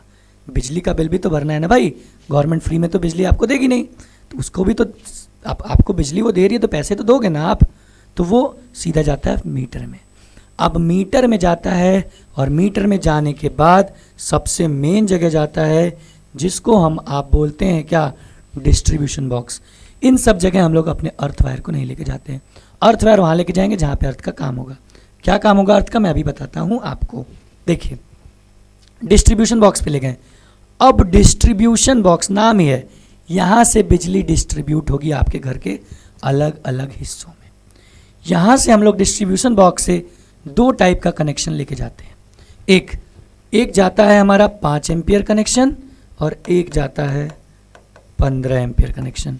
ध्यान दीजिए, एक जाएगा 5 एम्पियर कनेक्शन, दूसरा जाएगा 15 एम्पियर कनेक्शन। 5 एम्पियर कनेक्शन पे वो जाएगा बेटा जहाँ पे हल्की डिवाइस है, जहाँ पे टीवी, फ़ोन, ठीक है, ये छोटी छोटी हल्की अप्लायंसेस चलती हैं वहाँ पे। अब जो 15 एम्पियर कनेक्शन जाएगा वहाँ पे heavy devices like AC, fridge, washing machine, geyser etcetera etcetera. जो हैवी डिवाइसेस हैं वो जाएंगे 15 एम्पियर फ्यूज़ पे, और ये जाएंगे 5 एम्पियर फ्यूज़ पे। 2 तरीके का बॉक्स। इसीलिए आप देखो कभी भी आपके मेन स्विच में देखोगे AC का कनेक्शन नहीं होता है, अलग होता है, और अगर होगा तो वहाँ पे लिखा होगा उस स्विच पे लिखा होगा 20 एम्पियर और 15 एम्पियर ऐसा, तो अलग अलग डिवीज़न हो जाएगा। और ये डिस्ट्रीब्यूशन होते हुए हमारे घर के अलग अलग हिस्सों में जाता है। और ये देखिए ये डिवाइसेस जो बनी है, these all are in parallel combination. और इलेक्ट्रिसिटी चैप्टर के अंदर मैंने आपको बता दिया था कि पैरेलल कॉम्बिनेशन में क्यों जाते हैं। क्योंकि बेटा पैरेलल कॉम्बिनेशन में वोल्टेज का ड्रॉप नहीं होता है, सभी जगह पे हमको 220 वोल्ट का पोटेंशियल मिलेगा। तो अब यहाँ पे अलग अलग डिवीजन है। देखिए 220 वोल्ट इसको, 220 वोल्ट इसको, 220 वोल्ट इसको। अब जो आपका सॉकेट होता है, आप देखिए एक बड़ा होल होता है, बाकी छोटे छोटे होल होते हैं। तो जो बड़ा होल होता है दैट वन इज अर्थ, क्या होता है, अर्थ होता है। ठीक है, तो अब वो क्या करता है, अर्थ, और यही जो ग्रीन वायर है वो सीधा जाता है और आपके सॉकेट्स में लग जाता है, ये अर्थ वायर। अब अर्थ वायर क्या काम करता है, लाइव न्यूट्रल तो समझ में आया। अर्थ वायर क्या करता है, अर्थ वायर क्या करता है सर, जब भी कहीं से कोई भी फॉल्ट अकर होता है, कोई भी फॉल्ट होता है, तो जो भी एक्सेस करंट होती है उसको अर्थ वायर खींचता है और सीधा सीधा सप्लाई कर देता है कहाँ, अर्थ को। मतलब ये अर्थ वायर सीधा सीधा कनेक्ट किससे होता है, अर्थ से कनेक्ट होता है। ठीक है, वो सीधा सीधा क्या करता है, अर्थ को सप्लाई करता है। उससे क्या होता है, जो हमारे अप्लायंस भी बच जाते हैं और हम भी बच जाते हैं भाई। जैसे मान लेते हैं हम आयरन कर रहे हैं, अब आयरन लोहे वोहे का है भाई, अब कहीं से एक्स्ट्रा करंट आई, वो फूक गया, जल गया, जल गया, हो सकता है कि हमें भी, अपने तो वो खराब होगा ही और हो सकता है हमें भी करंट लगे। तो उस टाइम पे अर्थ वायर काम करते हैं, जैसे एक्स्ट्रा करंट आएगी वो उस पर नहीं जान देगा, खींच के सीधा सीधा सप्लाई कर देगा कहाँ, अर्थ को। ये है पूरा बेटा डिस्ट्रीब्यूशन हमारे घर में, डोमेस्टिक इलेक्ट्रिक सप्लाई में जो भी सर्किट होती है वो कैसी होती है, ये पूरा पूरा डिवीज़न आपके सामने है। आई होप आपको समझ में आया होगा। अगर आया है तो फटाक से इसका स्क्रीनशॉट लीजिए फिर हम आपको इसके बारे में समझा देते हैं। देखिए जितनी चीज़ें मैं आपको बताया हूँ सब का सब यहाँ पे लिखा हुआ है, तो अब मैं कुछ नहीं करूँगा, बस आपके सामने एक बार पढ़ देता हूँ। देखिए electricity generated at power station is bought to our home by 2 thick copper और एल्यूमिनियम वायर। 2 मोटे मोटे कॉपर या एल्यूमिनियम के वायर को साथ लाया जाता है। One of these is called live wire. एक को क्या कहते हैं, लाइव वायर, जो रेड में होता है, which is at potential of 220 volt with a frequency of 50 hertz. ये भी बात मैं आपको बता दिया। And the other is called neutral wire, जो ब्लैक में होता है और वो कितने पोटेंशियल पे होता है, 0 पोटेंशियल पे। बताया था कि नहीं, हाँ सर ये बात तो बताए थे, तो बस वही बात लिखा हुआ है। अगला, these wires live and neutral pass into electricity meter, जो हमारे कनेक्शन घर में कनेक्ट होता है थ्रू द मेन फ्यूज, जो फ्यूज याद है ना वहाँ से। They are connected to the line wire in the home through the main switch. Switch स्विच से हम लोग लाइन वायर से घर के अलग अलग कोने में वहाँ पे डिस्ट्रीब्यूट करते हैं। फिर देखिए usually there are 2 separate circuit in house. 2 circuit separate होती, याद है, 5 एम्पियर 15 एम्पियर बताया हूँ ना। देखिए the lighting circuit with a 5 ampere fuse, जिससे क्या चलते हैं, बल्ब और fan, and the power circuit with a 15 ampere fuse, geyser, AC etcetera. Each distribution circuit is provided with a separate fuse. Her distribution circuit का अलग अलग fuse होगा। वो बंद करोगे तो वो बंद, ये बंद करोगे तो लाइटिंग का फ्यूज गिराओगे तो लाइटिंग बंद, पावर स्विच गिराओगे तो पावर बंद। आगे, if a fault like short circuiting occur in one circuit, it's corresponding fuse blow of but the other circuit remain same. मान लेते हैं बेटा कहीं शॉर्ट सर्किट हुआ पावर सर्किट में, तो पावर सर्किट का फ्यूज डाउन हो जाएगा, लेकिन तब भी लाइटिंग स्विच काम करते रहेगा unaffected. Various distribution circuit are connected in parallel, ये भी बात बता दिया, पैरेलल में होते हैं। All the electric appliances like bulb, fan, sockets etcetera are connected in parallel across live and neutral wire. क्यों? क्योंकि बेटा उसमें कोई भी पोटेंशियल का लॉस नहीं होता है, सभी को 220 वोल्ट सप्लाई मिलती है। दैट्स इट, पूरा पूरा डोमेस्टिक इलेक्ट्रिक सर्किट। ये देखिए तो थ्योरी लिखा है, तो कहानियाँ हैं, मेन खेल तो मैं पीछे आपको बता दिया। ठीक है, तो ये भी क्लियर है बेटा। तो बस अपने नोट्स के लिए फटाक से इसका स्क्रीनशॉट लीजिए, फिर हम लोग आगे आते हैं। अब हम लोग वही जो छोटी छोटी बातें देख रहे थे ना, क्या कि ये अभी नाम सुने अर्थिंग, अभी नाम सुने शॉर्ट सर्किट, ये सब अब कहानी थोड़ी सी देख ली जाए। घबराइए मत, बोर नहीं ना हो रहा है, थोड़ा लंबा हो गया है 1.5-2 घंटे का, तो इतना ठीक है। अराउंड 2 घंटे का वन शॉट मिले हमें मैग्नेटिज्म का तो कोई बुरी बात नहीं है। ठीक है, तो अब आते हैं faults and safety measures in domestic electric circuit. तो सबसे पहले हम लोग देखेंगे फॉल्ट, उसके बाद देखेंगे सेफ्टी, उसके बाद जय श्री राम, चैप्टर खत्म। ठीक है, तो फॉल्ट्स में आते हैं। सबसे पहला जो कॉमन फॉल्ट होता है, आप नाम बहुत सुने होंगे, शॉर्ट सर्किट। शॉर्ट सर्किट पता है क्या होता है? जब आपका रेड इंसुलेशन वायर और ब्लैक इंसुलेशन वायर एक साथ कांटेक्ट में आ जाए बिना इंसुलेशन के, इंसुलेशन में चिपकाएंगे तब तो कोई दिक्कत नहीं है। मतलब when live wire and neutral wire are in contact with each other. जब ऐसा आएगा तो उस समय जो सर्किट का रेजिस्टेंस है वो लगभग लगभग जीरो हो जाएगा। ओम्स लॉ कहता है I equal to V upon R. अब डिनोमिनेटर लगभग लगभग जीरो हो गया तो करंट लगभग लगभग टेंड्स टू इनफाइनाइट। करंट बहुत ज़्यादा सर्किट के अंदर बढ़ जाएगा, इसलिए आपके घर में दिवाली आ जाएगी। क्या आ जाएगी? दिवाली, धूम धड़ाका हो जाएगा। देखिए, if the live wire and neutral wire come in contact either directly or via conducting wire then it is called short circuiting.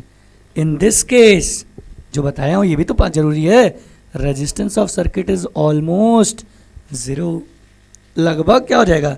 Zero, which results in flow of large current, जिसकी वजह से क्या होगा? बहुत ज़्यादा करंट फ्लो करेगा। This heats up the wire dangerously and may leads to fire, जिसकी वजह से तार बहुत गंदा गर्म हो जाएगा और आग भी लग सकती है। बात खत्म। ये पहला फॉल्ट है। दूसरा फॉल्ट क्या हो सकता है? एक आप नाम सुने होंगे, ओवरलोडिंग। गाड़ी वाड़ी में भी तो होता है। जैसे आप, अब हम लोग भाई मिडिल क्लास आदमी, ठीक है, पापा एक वैगन आर खरीद के लिए आए, तो वैगन आर 4 सीटर 5 सीटर है भाई, हम लोग पूरा घर परिवार खूब उसमें ठूस ठास के 8 लोग बैठे हैं, वही है ओवरलोडिंग। ठीक है, ओवरलोडिंग मतलब कि क्या होगा सर कि एक टाइम पे रेटेड सप्लाई जो है उससे ज़्यादा लोड का कनेक्शन एक टाइम पे रन कर रहा है। मतलब आपके मीटर अगर 2 किलोवाट के हैं तो हम 4 ठो एसी एक ही टाइम पे ऑन कर दिए, वो केस हो जाएगा ओवरलोडिंग का। ठीक है, रेटेड सप्लाई से ज़्यादा पावर कंजम्पशन एक टाइम पे हो रहा है। देखिए, in many electrical appliances of high power rating are switched on at same time, then they draw a large current from the circuit connecting to many appliances to a single. इसीलिए इसको हम लोग क्या कहते हैं? Overloading. The large amount of current flowing through the wire excessively heaten up और catch fire. या तो गर्म हो जाएगा तार या फिर क्या होगा? आग लग जाएगी। ठीक है, तो ये केस है किसका? ओवरलोडिंग का। आई होप कि आपको शॉर्ट सर्किटिंग और ओवरलोडिंग में अब कोई दिक्कत नहीं आएगी। नाम से ही समझ जाओ ना यार, क्या है इतना, एकदम थ्योरेटिकल चैप्टर बेटा, एकदम घबराने का कोई लोड ही नहीं है इसमें। प्योर थ्योरी आएगी और प्योर थ्योरी में आपको समझा रहा हूँ। क्लियर? सभी को क्लियर? तो फटाक से एक बार फॉल्ट्स का स्क्रीनशॉट लीजिए। तो हम लोग आते हैं अब अपने लास्ट सेफ्टी मेजर्स पे। ठीक है, सेफ्टी मेजर्स। सेफ्टी मेजर में आपके पास सबसे पहले है अर्थिंग, अर्थ वायर। हाँ, ध्यान दीजिए बेटा, समझ रहे हैं आपके लिए कितनी मेहनत करी जा रही है, आप देखिए। ठीक है, आपके लिए पार्ट वाइज लेक्चर लाया गया, आपके लिए वन शॉट लेक्चर लाया गया है, आपके लिए मैं वादा किया हूँ, भूला नहीं हूँ, परेशान ना होइए। जब आपका बोर्ड एग्ज़ाम आएगा मैराथन भी चलेगा। बस आपसे ये रिक्वेस्ट है, आप पढ़ते जाओ यार, खाली पढ़ते जाओ, कुछ नहीं चाहिए हमें, बस पढ़ो, खूब खूब सारे पढ़ो और बस दोस्तों में शेयर करो, खूब फैलाओ। ठीक है, चलिए तो अब आते हैं हम लोग कहाँ पे? अर्थ वायर पे। अर्थ वायर क्या कहता है बेटा? जो मेटल अप्लायंसेस होते हैं, जो भी गीज़र, एसी, जितने भी मेटल अप्लायंसेस होते हैं उनको हम लोग अर्थ करते हैं। क्यों? ये सेफ्टी है। आपको बता दिया, ज़्यादा अमाउंट का करंट फ्लो करेगा। अगर मान लीजिए कोई फॉल्ट आया सर्किट के अंदर, फॉल्ट कौन कौन सा हो सकता? ओवरलोडिंग या शॉर्ट सर्किटिंग। उस केस में आपका डिवाइस जल फूक सकता है और जल फूक जाएगा तो डिवाइस तो ख़राब होगी, आप उसके साथ अगर डायरेक्ट कांटेक्ट में होंगे तो आप भी ख़राब हो जाएंगे। ठीक है, तो उससे बचने के लिए हम लोग क्या करते हैं? अर्थ वायर का यूज़ करते हैं। अर्थ वायर क्या करता है? सीधा सीधा अर्थ को सप्लाई कर देता है सारा पोटेंशियल। देखिए, to avoid risk of electrical shock the metal body of appliances earth, the metal case of appliances connected to the earth. Earth का पोटेंशियल क्या होता है?